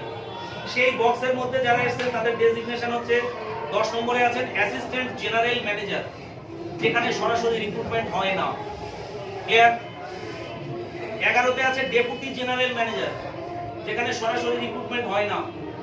এর উপরে আছে 12তে জেনারেল ম্যানেজার, এবং তার উপরে লাস্ট যারা কিশোরায়ের, আপনারা ডেজিগনেশনটা লিখে নিতে পারেন, কে কোন র্যাঙ্কে আছেন, জায়গাটা ধরে আপনারা লিখে নিতে পারেন বা আপনাদের ইউনিট ধরে আপনারা এগোতে পারেন। ইউনিটে যারা ছিলেন ইউনিট জেনারেল ম্যানেজার, তাহলে উপরে যে 4টে ডেজিগনেশন আছে, সেই 4টে ডেজিগনেশন হচ্ছে জেনারেল, অর্থাৎ তারা সর্বসাধারণের জন্য জেনারেল ম্যানেজার দিয়ে তারা এসেছেন। এবং টপ অফ দেম যারা রয়েছে এই সিস্টেমের মাথায়, তাদের বলা হচ্ছে ইউনিট জেনারেল ম্যানেজার। তো আমাদের এই ইউনিট জেনারেল ম্যানেজার এখানে 3-4 জন উপস্থিত আছেন, তো তাদের সঙ্গে পরিচয় যা হবার হয়েছে। আপনাদের এই যে ডেজিগনেশন দিতে পেরেছি, কিশোরায় ডেজিগনেশন দিয়েছে এবং সেটা পুরো আপনাদেরকে আই কার্ড পৌঁছে গেছে। আই কার্ডের সিগনেচার দেখবেন আপনারা সেখানে অথেন্টিকতা আছে কিনা, এবং আপনারা কাজ করবার জন্য যেগুলো যা প্রয়োজন সেগুলো আশা করছি আপনারা উপর পেয়েছেন। তো চলুন অন্য পার্টে ঢুকি একটু, নাকি? নিধি নিয়ে কি আর কিছু কোশ্চেন আছে? কিছু নিধি নিয়ে, নিধি পার্টের উপরে শুভেন্দুবাবু বলতে হবে, এরপরে কিন্তু মার্কেটে গিয়ে আপনারা কাজ করবেন। কেউ যেন এরকমটা না হলে তুই বেটা নিধি বুঝিস না। যদি কিছু প্রশ্ন থাকে নিধির উপরে আমাকে বলুন। নেই তো? নীরবতা সম্মতি লক্ষণ, তাহলে কিন্তু আর কোনো প্রশ্ন নেই। আরবিআই লাইসেন্সের মাধ্যম দিয়ে। আচ্ছা, এটা রেজিস্ট্রেশন হয় সংস্থান থেকে? রেজিস্ট্রেশন আরওসি তে। এটা পেয়েছি 2017 সালে রেজিস্ট্রেশন না পেলে কথা বলবো। বন্ধন ব্যাংক বলে রয়েছে, এই বন্ধন ব্যাংকের মতো হবে তো ভালো। শুধু বন্ধন ব্যাংক কেন ভাবছেন আপনি? আরো অনেক বড় ব্যাংক হবে, আরো অনেক বড় জায়গায় যাবে, আরো বড় কিছু পাবো। আরওসি রেজিস্ট্রেশন হয়, দেখুন আমি এই পার্টের উপর দুটো কথা বলবো, শুনবেন? দেখবেন আরওসি নিয়ে মার্কেট থেকে বেশ কিছু নেগেটিভ প্রশ্ন আসে। আরওসি রেজিস্ট্রেশন দারুণ ব্যাপার। আরওসি ফুল ফর্ম কি? Register of company. আমরা এই ঘরে যারা বসে আছি মেজরিটি পার্সেন্ট সব বিভিন্ন মার্কেট থেকে ধোকা খাওয়া বলুন, আঘাত খাওয়া বলুন, বিভিন্ন জায়গা থেকে আমরা সব উঠে এসেছি। তখন আমাদের সিনিয়ররা বোঝাতেন আমরা আরওসি রেজিস্ট্রেশন প্রাপ্ত, কলার উঁচু করে বলতাম আরওসি রেজিস্ট্রেশন প্রাপ্ত। আরওসি ফুল ফর্ম কি? Register of company. তাহলে কি ব্যাপারটা তাহলে কি কোম্পানি? ঠিক তো তাই। আমিও তো আরওসি রেজিস্ট্রেশন, তাহলে আপনি তো বলবেন কোম্পানি। হ্যাঁ, আমিও তো বলছি কোম্পানি। বাট আমি একটু ব্যাপারটাকে ভেঙে বলি। নিয়ে গোটা পশ্চিমবাংলা বা গোটা ভারতবর্ষব্যাপী সাপ্লাই দেবে। এবার কোথায় যেতে হবে তার লাইসেন্সের জন্য? ফুড ডিপার্টমেন্টের কাছে। ফুড খুব ভালো করে বুঝবেন, কারণ সে খাবার নিয়ে কাজ করতে চাইছে, তাকে ফুড ডিপার্টমেন্টের কাছে যেতে হবে। লাইসেন্সটা কে শুরু করেছিল? পঞ্চায়েত। সে তো কিছু না কিছু একটা প্রোডাক্ট কেনা বেচা করছে, বাট ওই জুতোর দোকানদার ওখানেই পড়ে আছে, মুদিখানার দোকানদার ওখানেই পড়ে আছে। বাট ও যখন আস্তে আস্তে বড় হচ্ছে তখন ও লাইসেন্সের ক্যাটাগরি কিন্তু পাল্টাতে শুরু করে। ক্লিয়ার? তো আরওসি ফ্যাক্ট হলো এই, তুমি যা বিজনেস করো না কেন, স্টেট লেভেলে কোনো বিজনেস করতে গেলে বা রাজ্য লেভেলে কোনো বিজনেস করতে হলে, কোনো ফরমেশন করতে হলে আরওসি থেকেই লাইসেন্সটা নিতে হবে, এটাই শেষ কথা। ক্লিয়ার? তার অথেন্টিকতা, তার প্রমাণ কোথায় কি আছে, তার অথেন্টিকতা, আমি যে বললাম এই কথাটা বিশ্বাস করতে হবে, বিশ্বাস করাতে হবে। এর অথেন্টিকতা আপনারা পাবেন বিভিন্ন প্রাইভেট ব্যাংকগুলো তাদের রেজিস্ট্রেশনটা কোথায় হয়েছিল, কিভাবে হয়েছিল, একটু খোঁজ নেবেন। তাদের রেজিস্ট্রেশন নাম্বারের সঙ্গে আপনার কিশলয়ের রেজিস্ট্রেশনের নাম্বারের কোথাও কোনো মিল আছে কিনা, আমার এর পরের মিটিং আমি স্লাইডে দেখাবো। এক্সিস ব্যাংক, এইচডিএফসি ব্যাংক, বন্ধন ব্যাংক, প্রত্যেকেরই রেজিস্ট্রেশন আরো থেকে বলতে পারলাম। রুট চেঞ্জ হয়েছে, তারও রুট চেঞ্জ হয়েছে, সে বড় হয়েছে, আরো রুট চেঞ্জ হয়েছে। সিন নাম্বার, প্রত্যেকের সিন নাম্বার এক, শুধুমাত্র সালটা আলাদা, সিরিয়ালটা আলাদা। আমারও যা সিন নাম্বার, সেই বন্ধন ব্যাংক হলো, সেই বন্ধন ব্যাংক বলুন, এইচডিএফসি ব্যাংক বলুন, যেসব ব্যাংকগুলো রয়েছে যাদের এলডিডি আছে তারা প্রত্যেকেরই আরওসি থেকে রেজিস্ট্রেশন। এটা নিয়ে ঘাবড়ানোর কিছু নেই, বাট ব্যাপারটাকে আপনাকে জানতে হবে, পরিষ্কার হতে হবে।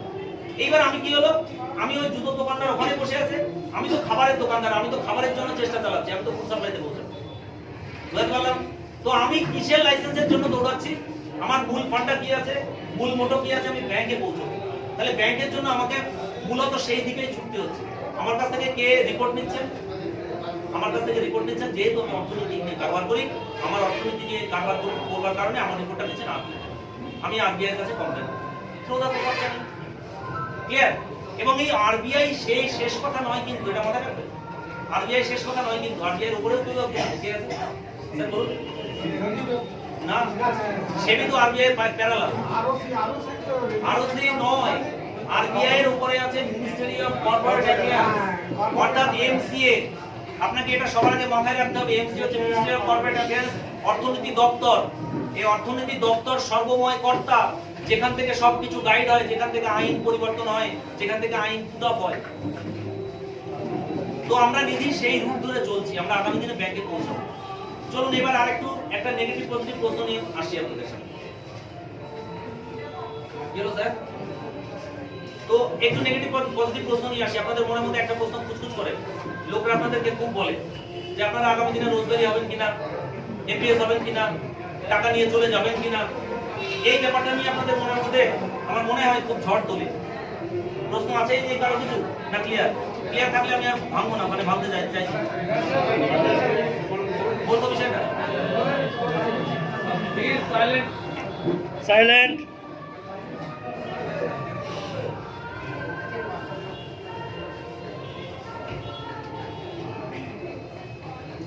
দেখুন, আজকে আপনাদের ভালোবাসায় কিশলয় ইন্ডিয়া নিধি লিমিটেড বড় জায়গাতে পৌঁছাতে চলেছে। সবসময় সব ডিরেক্টরকে পাবেন না,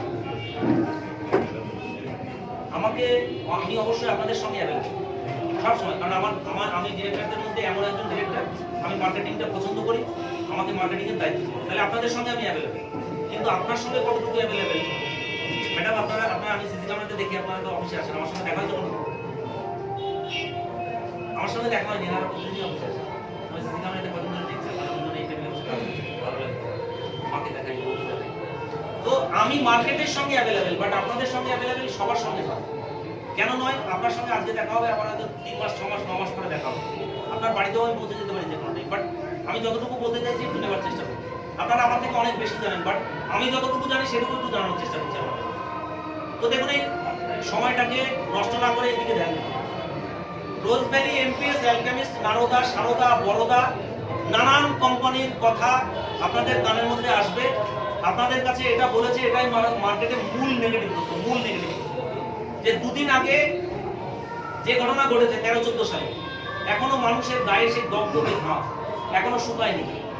বাট আমরা ছেলেরা, মেয়েরা, যুবক যুবতীরা একটা কাজ করে চলতে পারে, একটা কাজ করে তাদের সংসারটা চলবে, সেই রুটি রোজগার তাদের নষ্ট হয়েছে। বাট আবারও এসে সেই মার্কেটিং, সেই টাকা পয়সা, সেই মানি মার্কেটিং। ভাই রোজ ভ্যালি এরকম অনেক লম্বা লেকচার দিয়েছিল, সেই লম্বা লেকচার দিয়ে তারা এখান থেকে পালিয়েছে। এমপিএস এরকম লম্বা লেকচার দিয়েছিল, তারা এখন নেই, তারা পালিয়েছে। এরকম ধরনের নানান বক্তব্য। তো মূল বক্তব্য জায়গাটাকে আপনারা একটু জাজমেন্ট করবেন কি মানি মার্কেটিং বলে যে কোম্পানিগুলো চলেছে, অত্যন্ত সামান্য কথাতে আপনারা সেই উত্তরগুলো দিতে পারবেন যে মানি মার্কেটিং বলে যে কোম্পানিগুলো কাজ করেছে মার্কেটিং, তারা কি ব্যবহারটা মানুষের সামনে করেছে, পাবলিককে কি বলেছে। তারা পাবলিককে বলেছিল যে আপনারা আমাকে টাকা দিন, আপনার টাকা নিয়ে আমি আমার প্রজেক্ট বড় করব। তাই বলেছিল, তারা অন্য কিছু বলেছিল? তারা কি বলেছিল যে আপনি আমাকে টাকা দিন, আমি সেই টাকা নিয়ে আমার প্রজেক্ট বড় করব। আমার প্রজেক্ট যদি বড় হয় আপনাকে সেই টাকা ফেরত দেবো, সুদ সহ ফেরত দেবো, অর্থাৎ আমার লাভ্যাংশ থেকে আপনাকে কিছু দিয়ে আপনাকে ফেরত দেবো। এটা ছিল চুক্তি। রোজ ভ্যালি বলেছিল লিখিত চুক্তি তো ছিল, আলটিমেট তাদের বিজনেস ছিল, সেই বিজনেসটা কি ছিল? তারা ছিল প্রজেক্ট ওরিয়েন্টাল কোম্পানি। অর্থাৎ তার প্রজেক্টে আমি লগ্নি করেছি, আমি মিডলম্যান হয়ে তার প্রজেক্টে লগ্নি করিয়েছি, আমি করিনি শুধু, আমি করিয়েছি, তাই না? আমি এজেন্ট ছিলাম, বিভিন্ন ডেজিগনেশন। তাহলে তার প্রজেক্টে আমি লগ্নি করিয়েছি। কেউ হোটেল করেছিল, কেউ রিসোর্স করেছিল, কেউ ফিল্ম দুনিয়ায় নেমেছিল, কেউ ফিল্ম ইন্ডাস্ট্রি তৈরি করেছিল, তাই তো? তো তাদের প্রজেক্ট তারা বাঁচাতে পারেনি, তো টাকা কোথা থেকে পাবে? Very simple calculation. বাট কিশোরা ইন্ডিয়া নিধি লিমিটেড কি বলছে, ব্যাংক কি করে, ব্যাংক কি বলে?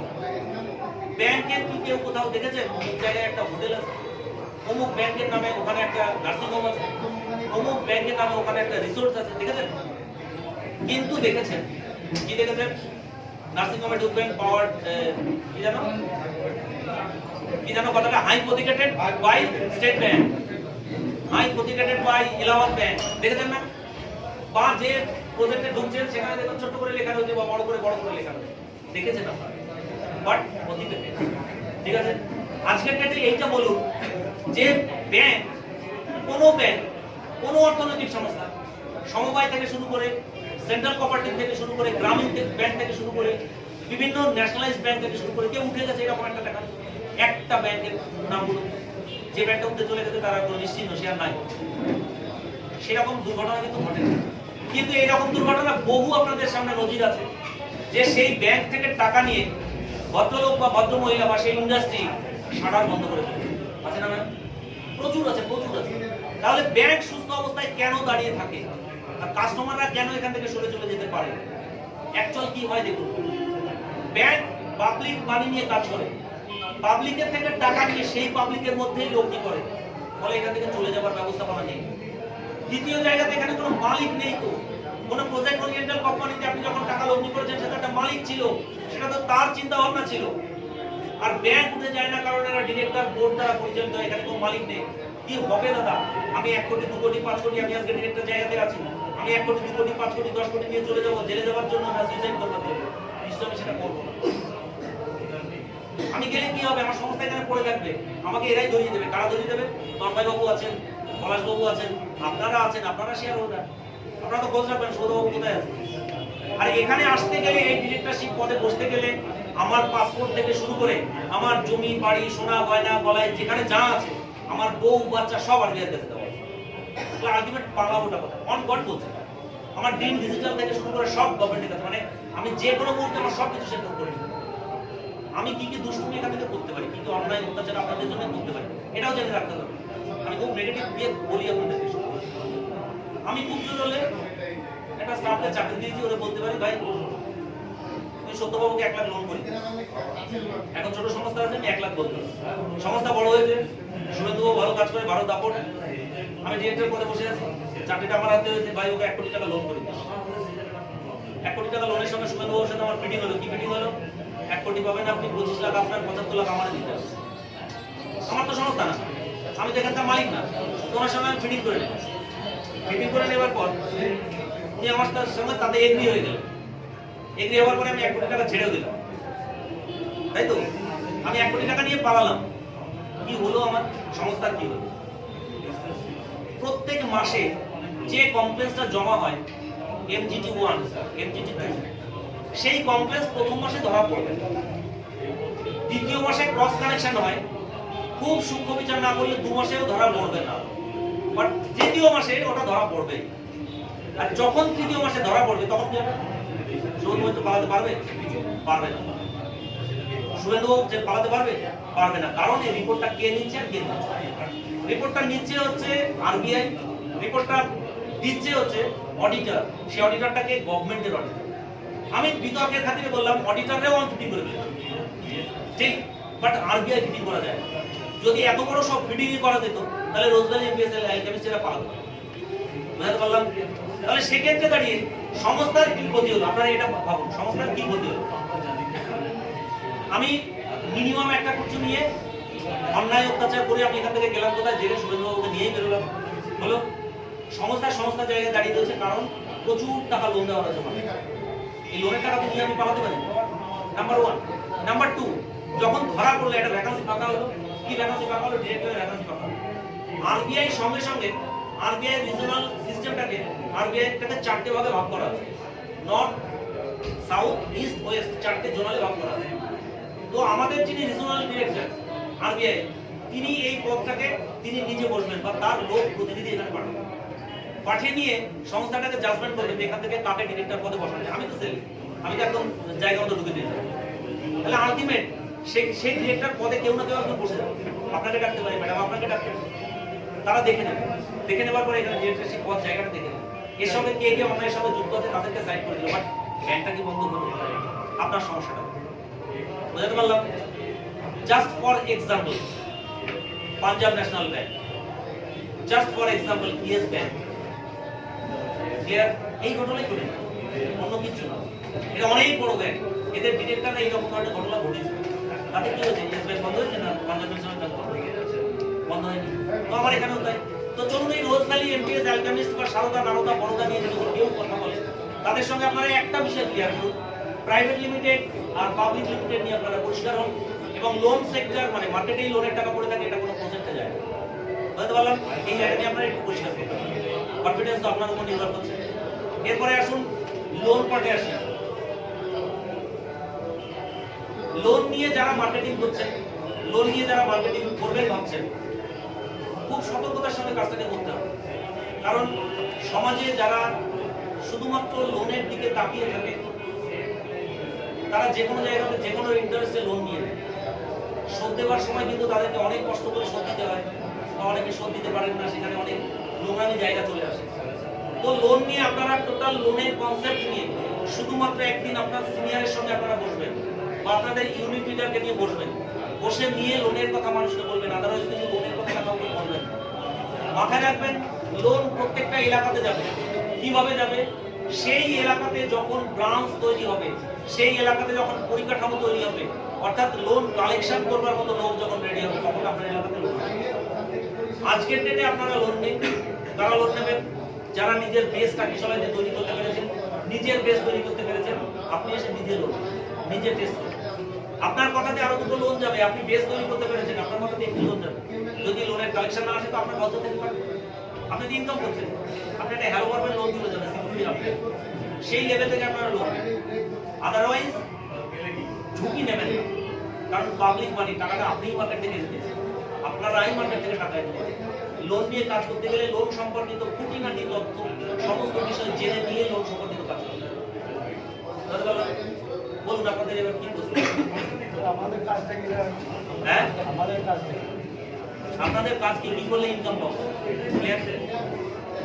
ইনকামটা একটু দেখাই নাকি? এই সাবজেক্টটা কি?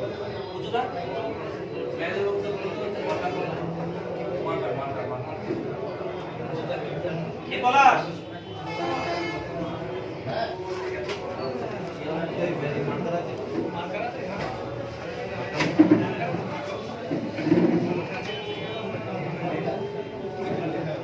ইয়েতে আছে